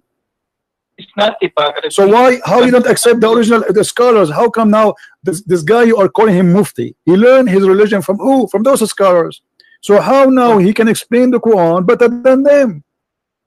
Better than them. Why? How he is what? He is so good. So now what we will do with this? Are you saying that this guy what can you read for me what this guy he said about this verse? Okay, go ahead. What your scholar he said? He's saying that we did not send any messenger. Allah says, you are not our prophet. He faced a situation that when he recited the revelation, the satanic cast doubts about what he recited. The satanic people, or those people who are worshipping Lat and Uzza. Okay? So Allah nullifies what the Satan cast. Then Allah makes his verses firm. Allah is all-knowing and all-wise. This is an interpretation now? He did not. He did not give interpretation. He's just quoting the verse again. I mean, this is funny. How this can be interpretation? He's just my friend. Okay, I will go with this funny interpretation because he did not give interpretation. He did not give interpretation. Secondly, you just admitted that Shaitan he cast in the mouth of Muhammad, and Allah will delete it. What Allah deleted from mouth of Muhammad? What Allah deleted? Not send any messenger before you know a it doesn't matter. It doesn't matter. This case here is about Muhammad. My friend, no problem. My friend, each time I talk to you, you start reading from zero. It look like we have a machine talking to us. My friend, I'm asking you, friendly, please, friendly. The verse saying, and you quote for me, and I heard you that he said that Shaitan cast. Okay, Shaitan cast what exactly? Can you quote for us what he cast in the mouth of Muhammad? The Satan cast doubts about what he recited. What he recited? Can you tell me? They were doubting Muhammad. This is not the question, my friend. This is not the question. You just said Shaitan he cast in the mouth of Muhammad. The question is what he cast in the mouth of Muhammad. Can you tell me the words? About what he recited? Yes, about what he cast. What the Shaitan cast. Allah will take it off, correct? Okay, but what he cast. What the Shaitan said to Muhammad. As you said in Surah Al-Najm that Lat and Uzza was the people of Quraysh that were worshipping Lat and Uzza at that time. This is not the question. This is not the question. My friend, I don't know what's wrong with Muslims. The second we ask them a question, they go in panic mode. I'm asking you friendly, what the Satan told Muhammad when he was speaking? What Satan made Muhammad, what he threw in his tongue? What is the sentence? Can you quote the sentence for us? So the Satan, they put nothing in the mouth of Muhammad. They were in the mouth of Muhammad. They were trying to put something of Lat and Uzza. Where you are getting this from? I mean, what do you mean trying? It says there that even the Quran says Shaitan cast. Allah will take it off. Not a trying. Who trying? It is Shaitan he cast in the mouth of Muhammad. Muhammad is from the satanic people, or he is a prophet. He is a prophet supposedly. So the Quran confirmed that Allah cast in his mouth. Why you are changing the words? I'm asking you, my friend. I'm asking you. First of all, when you say to me, you hear me? When you say to me that they are trying, you are corrupting the Quran. The Quran says it clearly that Allah will take what Shaitan cast in the Quran, not in the book of the pagan. The pagan is not. They are not following Allah anyway. They don't have a book. Come on. The verse says clearly, whatever Shaitan he cast, Allah will take it off. Take it off from where? From the Quran, not from the book of the pagan. The book of the pagan. You don't have a book. Okay, so that the Quran. Okay, my friend, do you have first the concept of God? Can you explain the concept of God to us? The concept of God? Which one? In Islam? No, the concept of God of Christians. Why you want to change the topic? We'll go because the thing is, at first you don't know what to follow and what not to follow. Really? And you are the one who knows what to follow and what not to follow? Yeah. Okay, if you know how to follow and what to follow, why your prophet he kisses stone? For me, by God, he said, you asked me about the concept of God. It says, don't make images what is in heaven or in the sky, and not to worship anything except God. How Muhammad he kiss a black stone? Is that a concept of God to kiss a stone and to believe that it's a holy stone? Is that a prophet of God who says to him that I am going to protect you and you are Masum? And then we see that Muhammad receiving satanic verses. Is that the concept of God to say that God is one, and then you say Shahada, which is contained the name of Muhammad and the name of Allah? How that can be one, but yet two on the same line, associating the knowledge of God and the knowledge of Muhammad? You say Muslims, you say Allah and his prophet knows best. You associating the knowledge of God with the knowledge of a man. How you say that God is one, but knowledge of Muhammad is equal to Allah knowledge? How you say that God is one, but Allah he wrote the name of Muhammad in his throne? How you say that the name of God and you say Allah is one God, but then you say to me that Allah he says, if I want to take a partner, I will take it from our kind. How Allah is going to take a partner from his kind? Can you answer me? Okay. Now the mic is mine, right? Go ahead. Okay. So at first you said the black stone. The black stone is, if you know that there was a fight at the time of Quraysh, where Prophet peace be upon him, he took all the leaders of the Quraysh and took the stone towards the Kaaba and placed it there, and people will go around the Kaaba, make tawaf of the Kaaba and kiss it. Okay. Right? Okay. So your prophet is following the pagan, you mean? He's just kissing it the same as the pagan before him? So if you know, the Prophet Muhammad peace be upon him, he became prophet at the age of 40. Okay. He was a Nabi before from his birth, but he became a Rasul at the time of age of 40. Okay, when he would go around the Kaaba, he would kiss the stone because this stone came straight from Jannah. As if you know that this stone was whiter than the milk, and because people kissing it, it became black. And because most of the Muslims nowadays they kiss it because for the love of Rasulullah. Okay. Can I make a comment, please? Can I make a comment? Can I make a comment? Yes. Okay. So you just said to me that you Muslims you kiss it because the Prophet kiss it. But why the Prophet kiss it? Okay. So our Prophet peace be upon him, he kissed it because it was made by Allah in Jannah. Okay. But you just said to me, my friend, hold on. But you just said to me, we kiss it just because the Prophet kissed it, which means you are saying we don't kiss it because Allah he made it, we kiss it just because the Prophet kissed it. Everybody heard you. And that is a contradiction, because if you are just kissing it because Muhammad kissed it, not because of anything else. Ayah of the Quran, Ati'u Allah wa Ati'u Rasul. Okay, no, it doesn't say actually Ati'u Allah wa Ati'u Rasul only. It says Ati'u Rasul wa Ati'u Allah, which means obey Muhammad first and then you obey Allah, correct? Okay.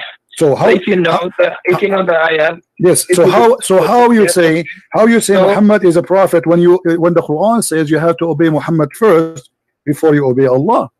So that's the command of God. It's a command of God. How I know that this is the command of God? If God tells you to first follow Jesus and then follow God, my friend, how I know that this is the command of God, and why God he says obey a man first and then obey me? Shouldn't say obey me only because a man is a sinner and he can do bad stuff. Is Muhammad God? He don't do any mistakes. How he say to you obey Muhammad and then obey Allah, and why Muhammad first and then Allah second? How Allah can become second before? If you know that all the messengers of God, they are all Masum, they don't have any sin, they are sinless. That's not true, my friend. Isn't it the Quran says that Allah he forgave Muhammad for the past sin and the coming sin? So are you saying to me Allah he did lie in the Quran? Listen first. You wanna listen to me, or you wanna keep on? Because I'm listening, my friend, but you are making a contradiction. I have to make a point before you change your mind, because it says in chapter 48, verse number 2, may Allah forgive to you your sin in the past and your sin in the coming time. So how you say to me Muhammad is ma'soom, but the Quran confirm that Muhammad is a sinner? Allah is speaking through the mouth of or prophet, he's telling us that Allah would forgive the sins of those who accept Islam. No, that's not true. Not true. Not true, my friend. Chapter 48, verse number 2 is speaking specifically about Muhammad. So please, if you are a sheikh, you know, I accept from you a decency and honesty, not lies. Are you fabricating the interpretation for the verse, making it about the Muslims? This is about Muhammad himself, not about anyone else. Why you are, my friend, changing the meaning? I don't want to say the word liar. I promise myself to speak to your respect, but this is absolutely false what you said to me. This verse only about Muhammad. What are you talking about? Chapter 48, verse number 2. 48, verse number 2. Okay. Al-Fatih.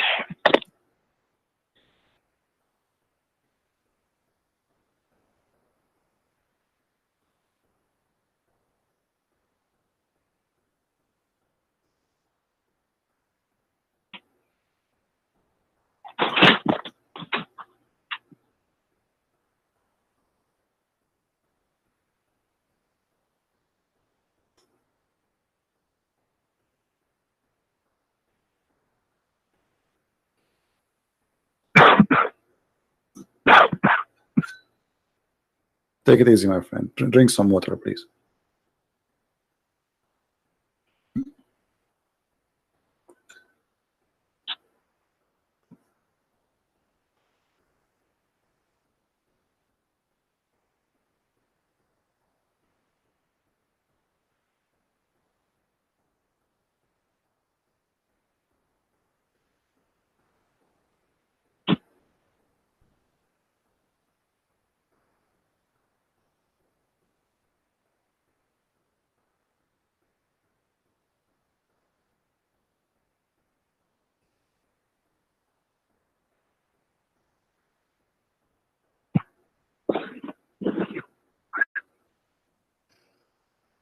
So if we go back to the history of this surah has been revealed when Makkah was fatah. When Muhammad, he came back to Makkah and he forgave all the people of Makkah, all the people who did all the bad things to Muhammad, peace be upon him, at that time. Yeah, but this is about your prophet. The Quran confirmed that he is a sinner. So don't tell me that this is about the believers, not about Muhammad.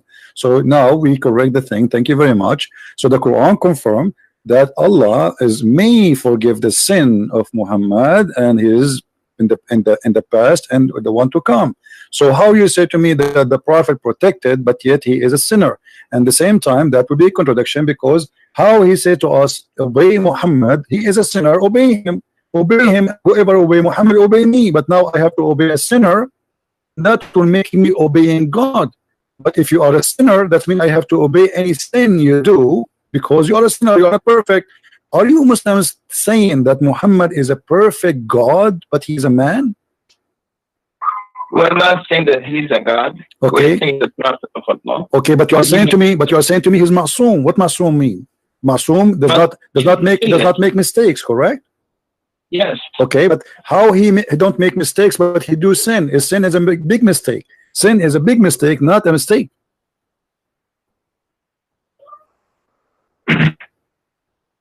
As we know that prophets, peace be upon them, as you know that on the Quran used to come on them, the Wahy, they used to go into a state. Sometimes the Wahy will come to them at the time when they will be on a horse, sometime in the journey, sometime, you know, in any time they could come to them from Allah. Sometimes if there was a problem.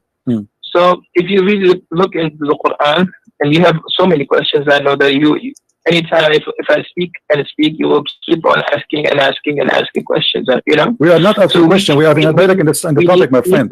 Me and you, my friend, we need to sit together. We need to sit together, and inshallah, we need to sit together, and inshallah, Allah will help you understand and understand the wisdom of the Quran and what is the why everything was revealed in this way, and how the ayahs of the Quran was revealed, and how the Quran was compiled together.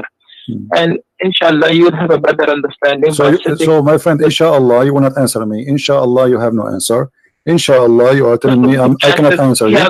Yeah, then answer me, my friend. Then answer me. Why you are giving me this speech about inshallah, inshallah? I have a question for you, and you are trying to avoid it. Inshallah, you will not answer me. Inshallah, we will sit together. You know, my friend, we will not sit together ever. I mean, I don't know where you live. I don't know who you are. So what do you mean, inshallah, we sit together? I want an answer. How you say to me that the Prophet is Masoom, protected? Do you live in New York? No, I don't live in New York. I live far away. No, but anyway, we do not need to sit together. Here we go. We are talking. Everybody can hear us nice and clear. So the Quran confirmed that Muhammad is a big time sinner. So how the Quran says to us, if you obey Muhammad, you obey me. But Muhammad is a sinner. How I can obey God by obeying a sinner? It's like, imagine I am going to obey a guy you just told me he is a sinner, and the Muslims, sorry to say, they lie to us. They say Muhammad is protected by God. He don't do sin. But as you see, the Quran in many verses, by the way, this is one of them, confirm that Muhammad is a big time sinner. And not only that, what kind of God? He gave a permission and license for sin to Muhammad. He said to him, I forgive your past and your coming sin. What is that? Since when God he gave a license for sin? Why Muhammad he can sin as much he has, even sin for the future he will forgive it? What does that mean? So if you believe in God, right? Do you believe in God yourself? If you believe in God, if you know that God, even today, if he says, if the day of judgment happens today, right? And God says, I will enter all the people who are making shirk against me, I'll make them enter into Jannah. Would you question him? It's not about a question. I question why not. I mean, I question if something doesn't make sense. If there's a isn't it the Quran said, my friend? Isn't it the Quran says why they cannot understand the Quran? If this book is not from God, you will find a lot of contradiction. So Allah, He told you that if you know, this is how you know that this book is from God or not. So He said, yes, question me in this case. I know in chapter 5 verse 101 it says, ask not questions. But here Muhammad is trying to silence anyone who asks me question. But the Quran says, Allah yatadabbarun al-Quran. Can they understand the Quran? If this book is not from God, they will find another contradiction. And this is a contradiction. How you say to me that Muhammad is Masoom, and then you say to me Muhammad is a sinner? How you say to me that I have to obey a Muhammad, and then you say to me Muhammad is a sinner? Who you say to me if you obey Muhammad you obey God, but you say to me that Muhammad is a big time sinner to the point may Allah forgive your sin is not even guaranteed. In chapter 2, chapter 4 verse number 82 it says, why they will not then bounded the Quran? If it had been from other than Allah, they would have found in therein much a lot of contradiction. So the Quran is giving me the way to discover his book from God or not. So, and the same method I use it in the Quran, it's proven to me Quran cannot be from God. Okay, brother. You have really good questions, and inshallah we will answer all those questions for you. All right, my friend. Okay. So as you know that why was Adam and Eve? Why were they taken out of? Why? Why were they taken out? Why? You know why did the devil became the cursed one? Do you know why did the devil became the cursed one? No, my friend. Why Adam and Eve was taken from heaven according to Islam? So according to Islam, why Adam and Eve they were taken out of Jannah? Because the waswasa of shaitan, the waswasa of shaitan happened to Eve, and because when the waswasa of shaitan happened to Eve, Eve told his husband Adam, then let's go and eat from that tree. When that tree was forbidden for them to eat, when they ate from that tree, what happened? They became naked and they were sent towards the face of this earth where they had to live. Until now, we are from the lineage of Adam and Eve. But this is, my friend, this is a contradiction for what your prophet said. Your prophet said that Adam he commits sin because Allah he wrote for him his destiny to commit sin, and Adam he had no choice. Destiny, yes, that was his destiny. So okay, so how Allah? Why Allah? If this is his destiny, how Allah is going? How you just blame the shaitan that he is the one who did whisper in Adam? But the fact it was destiny written by Allah. So the whole scenario written by Allah. Allah he ordered shaitan to whisper. Allah he ordered Adam to obey.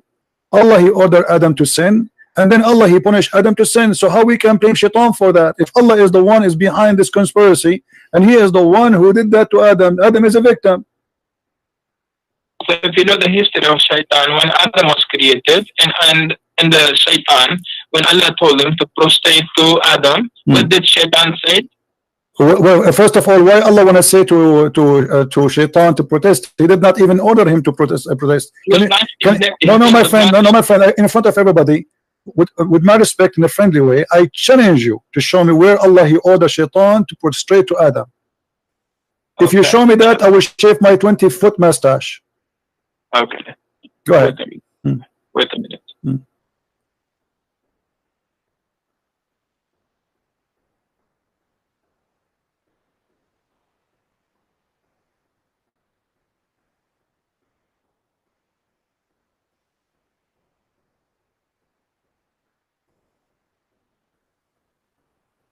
You want me to help you? You can go to chapter 2, verse number 34. Okay, brother, wait a minute.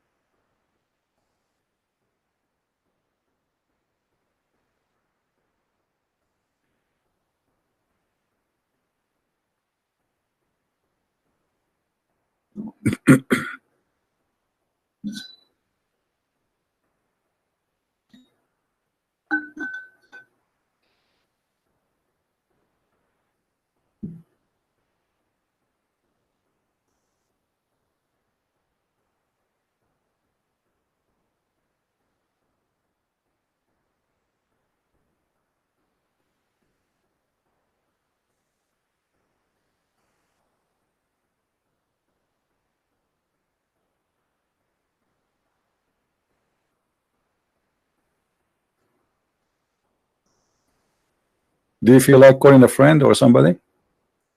Brother, yes. I'm going to my books and I'm looking from my books, okay? All right.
I would like you, by the way, to read my books in case you like to defeat yourself. You can get them on Amazon.com.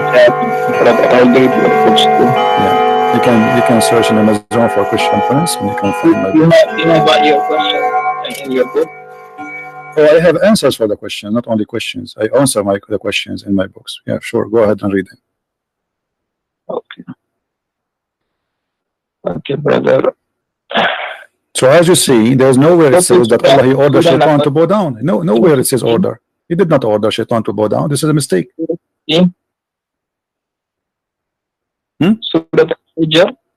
Surah what? 15. Ayah number. Surah 15. Okay, verse number 31. Yeah. Okay, but he did not say he ordered Shaitan. It says he ordered the angels. This is a mistake. This is a mistake in the Quran. The Quran is making a mistake, a very, very bad mistake. Because if Allah he ordered the angels to prostrate, why he accepting Shaitan to bow down? So if you know at that time, Shaitan was one of the person amongst the jinn. He was amongst the jinn that he was accepting all the messengers and he was listening to them. No, my friend. When I say I order all the cats to say meow, why I'm expecting the dog to say meow too? He is not a cat. The Quran is so clear. It says, Allah, he ordered all the angels to prostrate, but Iblis, he did not. But Iblis is not an angel. You see, for the Christian, they believe that Shaitan is a fallen angel. You Muslim don't believe in that. You believe he's a genie, correct? So Allah, he ordered the angels. Why he is expecting Shaitan to bow down? This is not even right. If I say all, if I say all, my friend, Shaitan was there with the so angels. So what? So it doesn't matter, angels, my friend. Amongst the angel jinn. Okay, let's say he was there. But if I am saying all angels bow down, why I am upset from someone he is not an angel for not bowing down? That doesn't make sense. If I say all girls go out, let's say today, okay, you have two friends. Let's say two friends, right? And both of them, they're really close to you. Okay, one is Abdul and one is Abdullah. Abdul and Abdullah, good names. Okay, good names, right? So if you have two names, Abdul and Abdullah, if you tell Abdul, you know, both of them are really close to you, both of them you call them Abduls. Okay, because they're so close to you, you just call them Abdul. Okay, you tell Abdul, come over here. If one comes and another doesn't come, how you feel? But my friend, you forgot that Shaitan is not a Abdul and angels are not a Abdul. They are two kinds of creatures. They are not both a human. The both are no. Listen, they you are said you will shave your mustache if I told you that Shaitan did not make sajda. No, I know. I said to you, if you can show me where Allah he ordered the Shaitan to bow down, where he ordered him. He never ordered Shaitan. He ordered the angels. So read ayah number 28 from 28, and remember when your Lord said to the angel that I'm going to create a human being from a sound-giving clay made of decaying mud. Then, and when I form him perfect and blow in him of my spirit, you fall down before him prostrating. Okay. So the angels prostrated all together. Yeah. But why is upset? He was there, but he didn't prostrate. Because if you have all the people standing there, you tell them to bow down, and there's one person who's not. My friend, if I say everybody bow down, then that will make sense. But he did not say everybody bow down. He says, وَإِذَا قَالَ رَبُّكَ لِلْمَلَائِكَةِ إِنِّي خَالِقٌ بَشَرًا مِنْ صَلْصَالٍ مِنْ حَمَإٍ مَسْنُونٍ. So he was talking from the beginning to the angels, and you are the one who quoted that verse for me, verse number 28. So Allah, he was speaking from the beginning only to the angels. So the angels are listening now. The rest is not in the business to listen. If I say to the angels, that's mean I'm speaking to the angels. And then he said to them how he created Adam, no problem. And then he said, bow down. So all the angels fall and prostrate because he ordered the angels to bow down. So why he is expecting Iblis to bow down? He did not order Iblis to bow down. He ordered the angels. And you can see the same story because your prophet, he keep repeating himself. Chapter 2 verse number 34, chapter 7 verse number 11, chapter 15 32, chapter 17 verse number 61, chapter 18 verse number 50, chapter 20 verse number 116, 26 95, sorry, chapter so it's all over, chapter 38 verse number 74, but all of them confirming one thing. Go to Surah 7. Surah 7, okay. Ayah number 11. That's wonderful. Allah, he ordered the angels to bow down. He did not order Iblis to bow down. Fasjudu illa Iblis. Okay, my friend, but he was speaking to the angels. And we created you. Then my friend, does it say? My friend, you said you speak Arabic. Read the verse for me in Arabic, please. لقد خلقناكم ثم صورناكم ثم قلنا للملائكة اسجدوا لآدم فاسجدوا إلا إبليس لما يكون من الساجدين. Thank you very much. By the way, you have a nice voice. I'd like to hear you sometime if we have a party. My friend, here it says ثم قلنا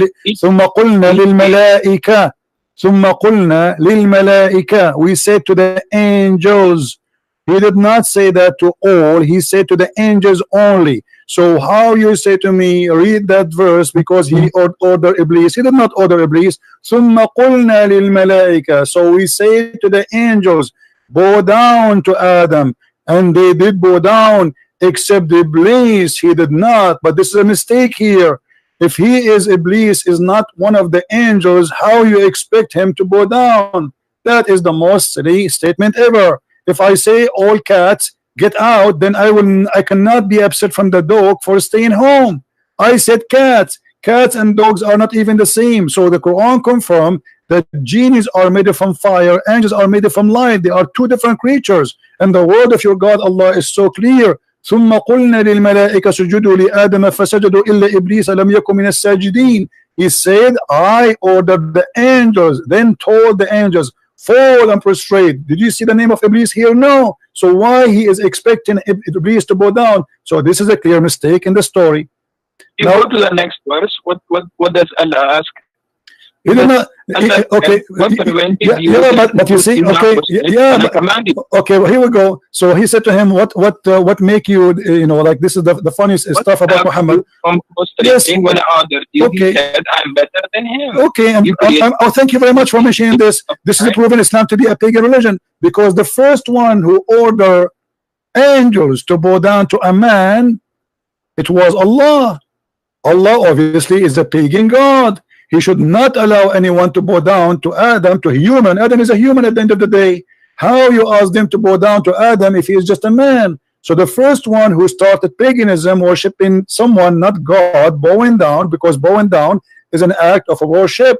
And at the same time, he said to him, why you are not bowing down? Iblis, he's smarter than the God of Islam. He said to him, why I want to bow down to him? What I did. If you read the story, my friend, and you're supposed to, I'm assuming you're a sheikh, it was the angels who accused Allah, saying to him, are you going to create someone he would do mischievement? So Shaitan, the poor Shaitan, he did not even open his mouth. He did not say he would do mischievement. He was not involved in the story. So Allah, he said to the angels, okay, I'm going to get you busted. I'm going to teach Adam all the names. And then he brought them and he said to them, okay, Adam, before he brought Adam in front of them, and he told them, I will bring the things in front of you, and I want you to recite the names. They said to him, Allah, only you knows, we know only what you taught us. And then Allah, he said to Adam, hey Adam, tell them the names. And then Adam started reciting zucchini, potato, tomato, etc. And this is how Allah, he proved that he is all knowledgeable and the angels are wrong. So the whole story is about a fight between Allah and the angels. So what the poor Shaitan have to do with this? And then Allah, he proved to them that because he named the zucchini and the tomato and the potato, the names, supposedly that will mean his God, which is very silly. Because if I have a dog and I call him Susu, and I ask you what is the name of my dog, and you say to me, I do not know, that does not mean I'm God. I'm the one who gave him the name. What about we do it vice versa, the opposite way? What about the angel? He asked them, okay, name it, give it names, and don't tell me the names, and I will tell you the names, which means I know the unseen. So your God here is fabricating a story, Muhammad, and he is coming with a funny story. The angels fighting with Allah. And then he expected that Iblis, and then Allah, he ordered the angels to bow down to Adam because they said that he would do mischievement. And then Allah, he says to Adam, to Iblis, why you did not bow down? This is the most silly, funny story ever I heard in my life. Go ahead. Okay, brother. So you, as you know that Iblis, his name at that time was Azazel. Azazel. You know about this? I know about that. This is your prophet. He took it from the Legion of the Jews. Okay. In the Legion of the Jews, if you go to the book, it's called the Book of Enoch, which is a false book. You will see that there's 21 angels. One of them is Azazel, and Muhammad is copying from the Jews. No problem. Go ahead. Okay. And by the way, where do you get this name from? Where it says that his name at that time it was Azazel. Where do you get this name from? Brother, first I have to clarify your misunderstanding. Why? Okay. Listen first. Listen, you are saying first, if God created you, okay, God created you and God gives you an order to do this. Would you do it or not? If God created me and ordered me to do that, to do something, well, depend. Like if I'm a told you to go and pick up that stone or pick up that tree, take out that tree, dig that tree. Would you do it or not? It depends, because if I'm a believer, I will do it. If not, I will not. Yeah, that's thank you so much for that. So if you are a believer, you will do it. If you're a believer in God, let's say Jesus, peace be upon him, he came to that, he told you that Mr. Christian, let's go and kiss this stone or kiss this tree. Would you do it or not? Okay, did Allah say to Muhammad kiss a stone? You are the one who told me that the Arab. I'm just giving an example. My friend, you are the one who said to me that the Arab before Muhammad used to kiss the stone. So your prophet kissing the same as the Arab pagan Arab, they kiss the stone. He's worshiping the same God. Correct? Wait a minute, brother. So you for something my example was to you was that if Jesus comes today, he tells you to prostrate to this tree, would you prostrate or not? If Jesus, he told me to a tree? He told you a tree. No, I will leave Christianity. This is an example. Yeah, I'm telling you, if he said that to me, worship a tree, to bow down to a tree, I will leave Christianity. So why would you leave Christianity if you believe? Because he cannot be God. He cannot be God then, because he is asking me to bow down to idols. This is not cannot be from God. He's trying to check you if you're obeying him or not. No, my friend. God will not test me by giving me order to do sin. This is false argument. So you are saying to me that your God Allah, He wanted to prove that He is God. He ordered you to kiss a stone. That means he's a shaitan. You know, isn't it you? Is it, you know, like, okay, isn't it you? Now, my topic to you is something. I'm staying somewhere else. You're going somewhere else. I'm telling you that if Jesus came today and tell you to prostrate to a tree, try to check if you are obeying him or not. No, you said I will not obey him, because that means he is the Dajjal. He is the false Messiah. He is maybe Muhammad. There's no way Jesus will order me to I have another question from you. Go give me that. Try something better. A man comes down to you. In one hand he has Jannah. In the second hand he has fire. And this guy he can kill and he will bring the person back to life. This guy can make a person poor and rich. And this guy claims to be Jesus. Would you believe it? No. Because the Lord, He said to me, it is the Spirit. I have to examine it. So if He teach me false teaching, we don't only go only because the Messiah, He said that there's false prophet and false teachers will come after me. And even He says, not everyone says to me, God will enter the kingdom of my Father, but the one who do His will. And then they said to Him, well, isn't it us? We did cast demon and we did miracle in your name. So people, they will come and they make miracles, but they can be false using the name of God. So my friend, that is not the proof that this is Jesus. The proof is His ethic, His teaching. Examine the Spirit. The Spirit of God is holy. Your God cannot be holy. And you are the one who just a second ago you said to me that the black stone was sent from heaven. What kind of God will teach that there's a stone sent from heaven and that make it holy? By the way, you are wrong about that. Because according to your Islamic books, the black stone became black. It only because of sin.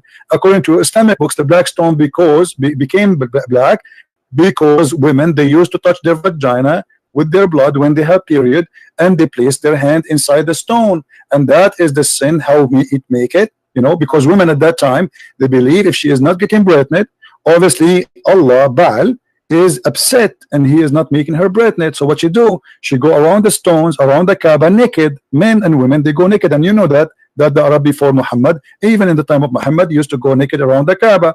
And then the woman, she placed her hand in her vagina and she put it in the wall, in the black stone. You are explaining the Arab before.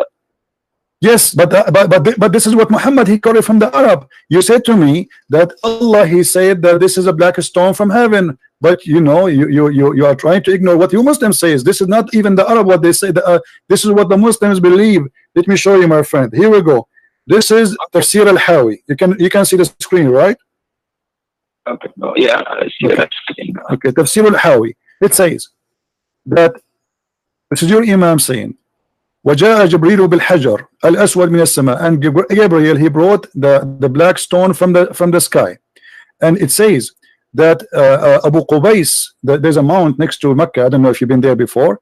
Next to it, a small mount, it's called Abu Qubais. The Muslim believe that Abu Qubais hold the black stone inside his belly during the flood of Noah to save it from being drifted by the flood, because the flood of Noah covered all the earth, including the Kaaba.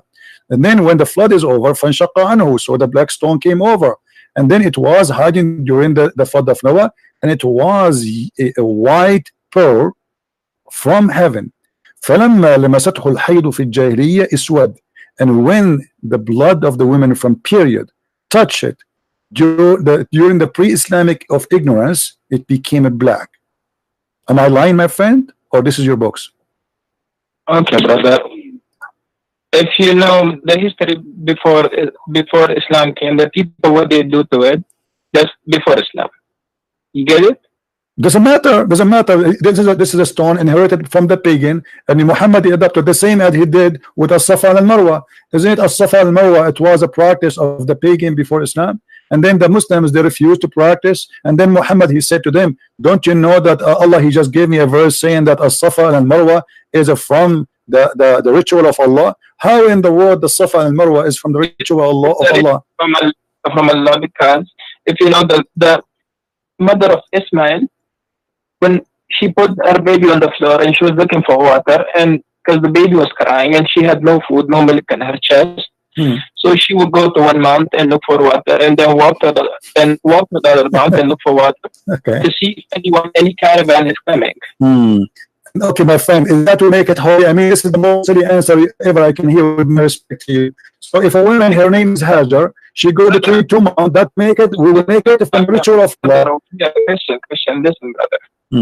Your problem over here is that your belief in God is not strong.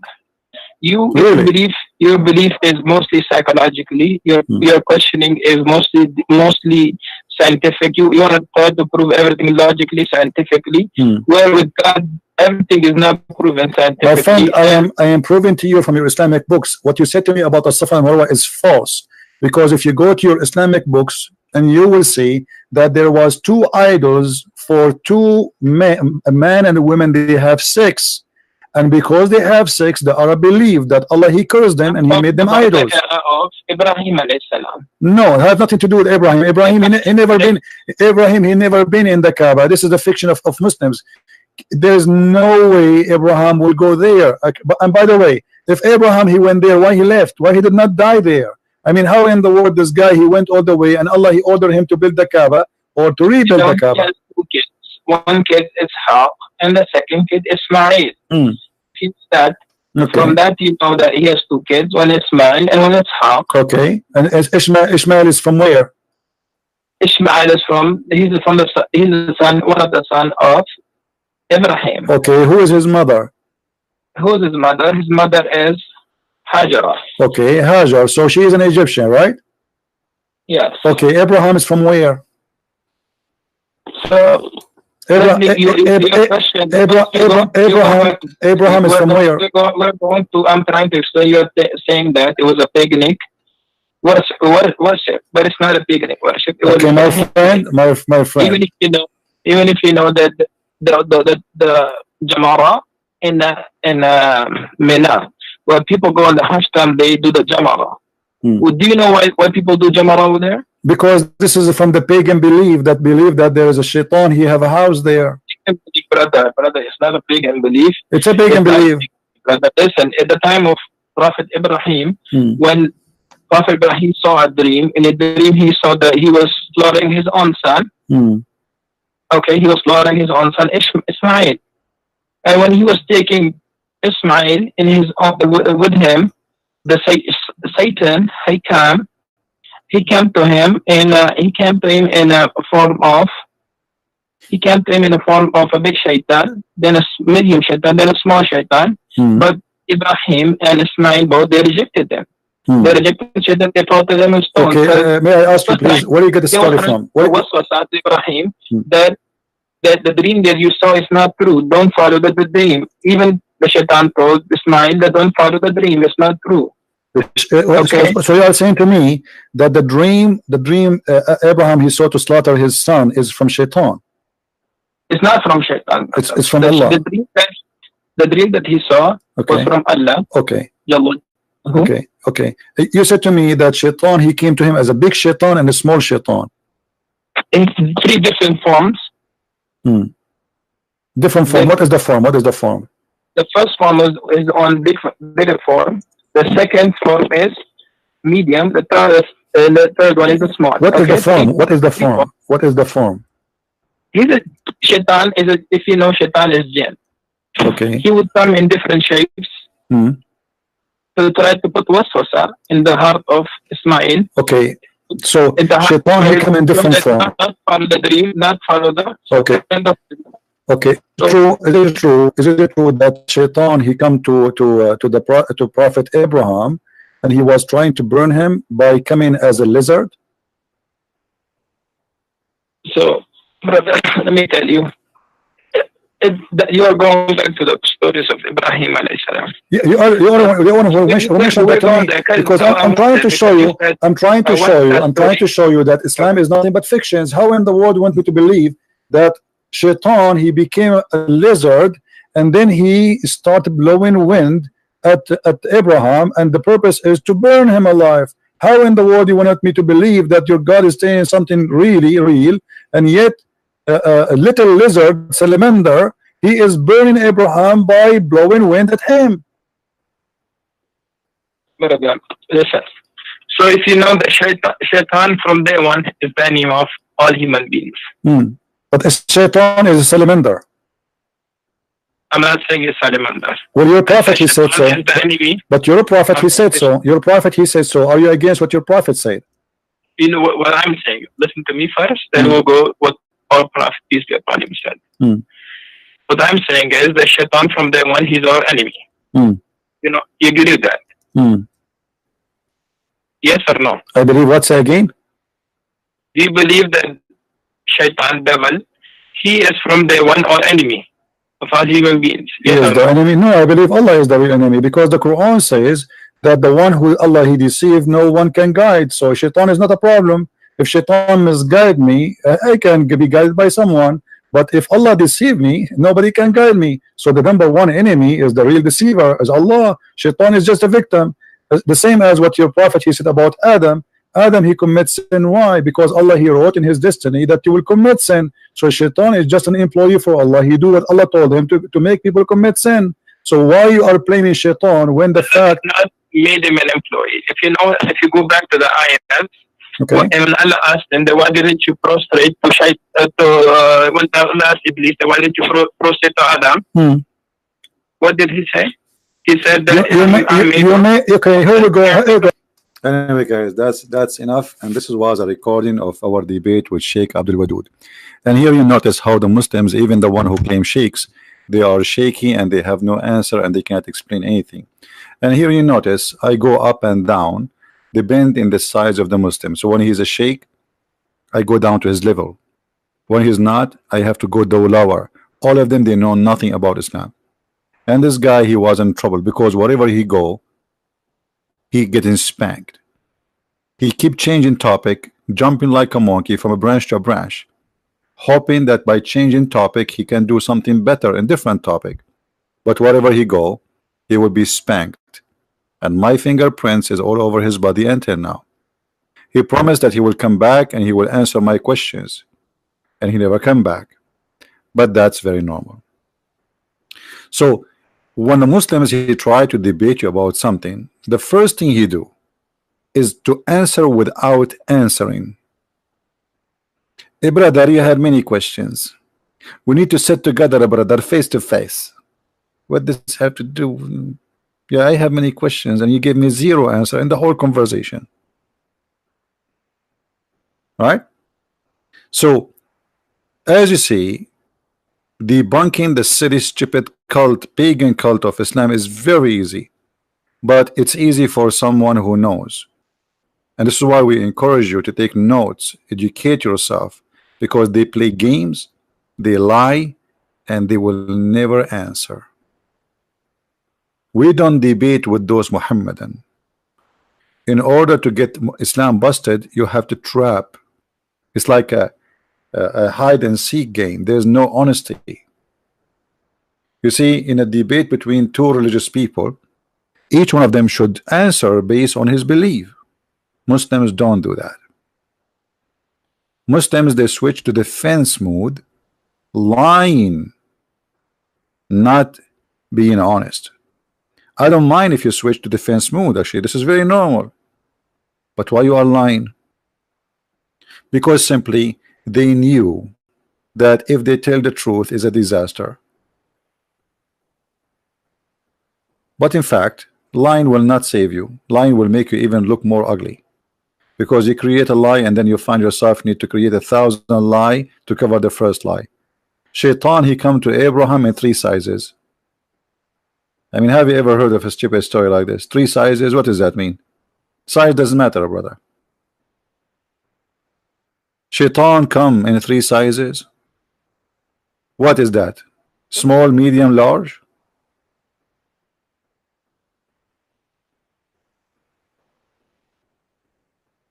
And when you ask him, okay, what the form, he have no answer.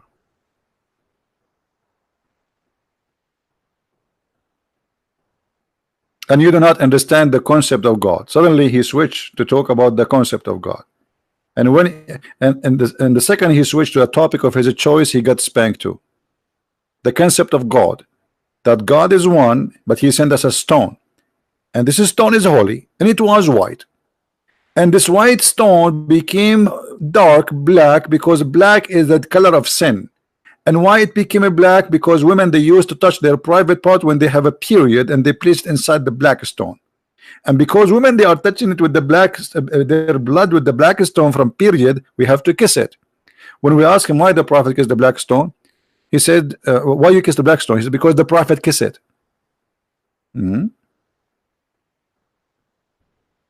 Once actually I was chatting with a Muslim website just for fun.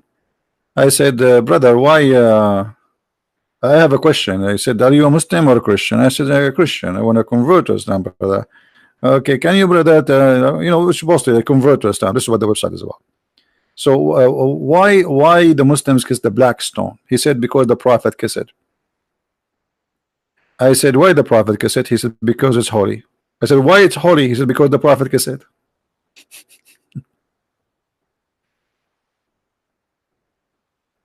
I mean, isn't it obvious Islam is wonderful? Why the Muslim kiss the black stone? Because the prophet kissed it. Why the prophet kiss it? Because it's holy. And why it's holy? Because he kissed it. It's amazing how smart they are. And the funny, they call others pagan, and they lie and they say the Christians, they worship the cross. There's no Christian worship the cross. Otherwise we will be kissing every electric column in the street. The cross is just symbolic of what happened to Jesus, nothing more, nothing less. It is symbolic. The Bible says clearly that you cannot worship anything save God. Nobody worship the cross. We believe in the cross, which means that Jesus was crucified. What do we believe in? The piece of wood. The shape is not what we believe in. What we believe in is what happened. That Christ, he was crucified. So they lie about us and say we worship the cross. We don't. Big fat lie. While Muhammad, he says, if you touch a black stone, the black stone will erase your sin. Jesus, he warned us from following such a belief. What kind of God? You say you believe in the oneness of God. And then Muhammad, he said that whoever touched the corner of Yemen, which is the corner in the Kaaba facing the Yemen, because it have some stones from the temple of Al-Makkah, the moon god, whoever touched them, the black stone and the Yemeni corner, is going to erase his sin, as you see. What kind of religion this religion is? And Islam obviously is a religion based on ritual, not in belief, not in reality. As an example, look at this hadith here.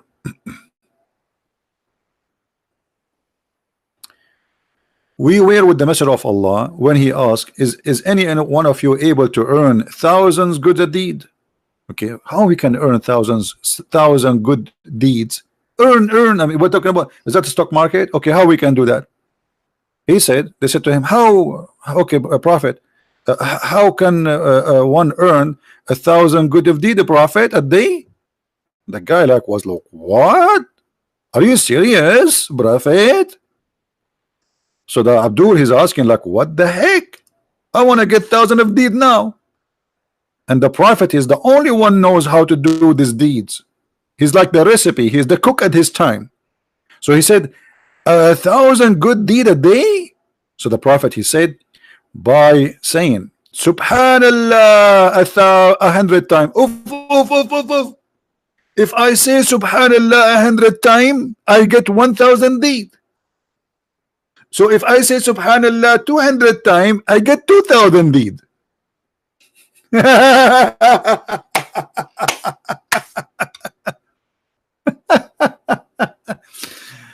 Subhanallah, Subhanallah, Subhanallah, Subhanallah, Subhanallah, Subhanallah, Subhanallah, Subhanallah, Subhanallah, Subhanallah.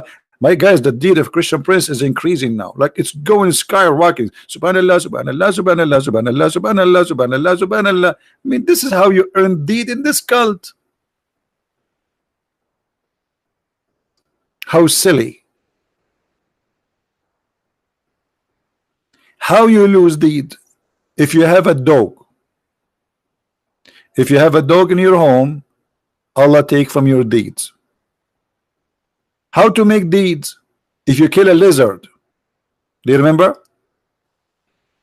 If you kill a lizard, let us find the hadith. If you kill a lizard from the first shot, Allah will give you extra deed. Let us see.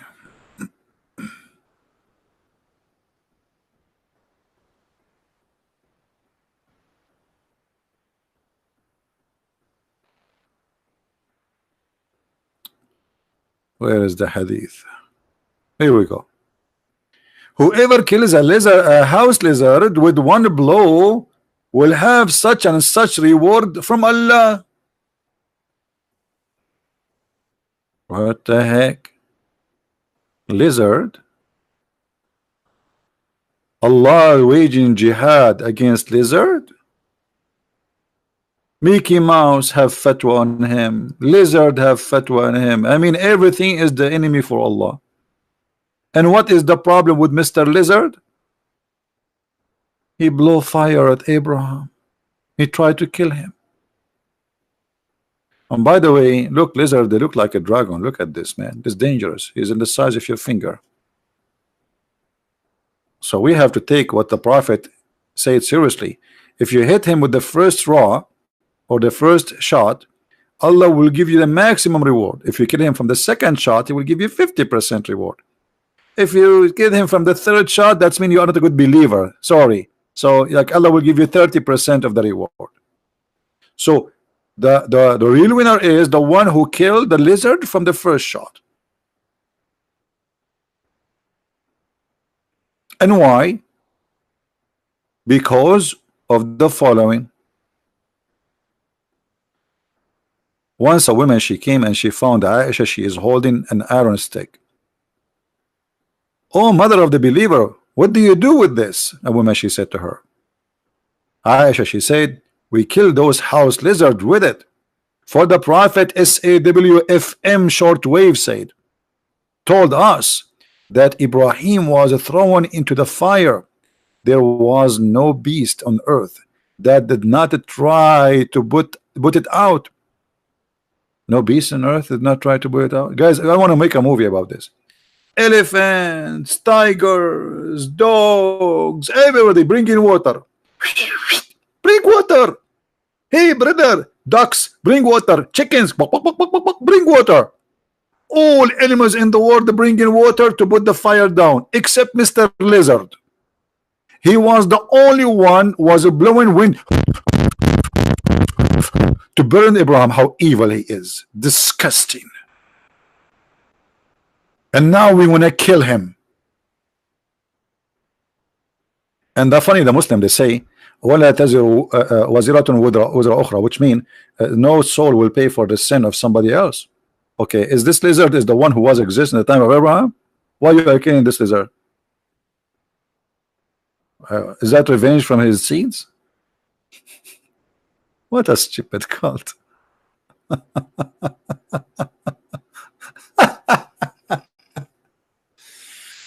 Anyway, if you are new in our channel, don't forget to subscribe. If you are old, don't forget to unsubscribe.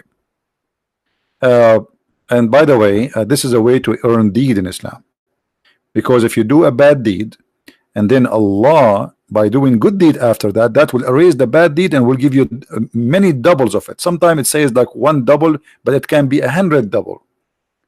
So subscribe and subscribe, subscribe and subscribe, so Allah will make you have a deeds, Muslims. Now for sure this does not go to the Christians. We are smarter than this. And if you are new on our channel, I advise you not to come again, because you will become addicted. You will come here every day, and then your wife, she will fight with you. I want to say thank you for being here, all of you guys. Don't forget to download the videos and feel free to post them wherever you wish. All my videos are free for you. They don't have to stay in my channel. Actually, I don't keep them in my channel. They are yours. You can post them in your channel. Good for you. Get more subscribers. Good for you. If you speak different languages, add subtitle. But if you don't mind, just put a link underneath that this is coming from this page in YouTube, so people they can join us when we are live. So thank you very much for being here. May the Lord bless you. And until we see you again, if you like to learn more about Islam, you can search my books in Amazon. We have it in Spanish, English, French, German, Swedish, etc. You can learn my from my books a lot, and they are full of reference. And as you see, we have it all, and we are the one who can get the Prophet of Islam exposed with no mercy. And we are not politically correct. We say things as it is, no makeup, no paint. The one who like it, the one who don't like it, just leave. Christ is Lord, Islam is false. And we see you soon again. Thank you.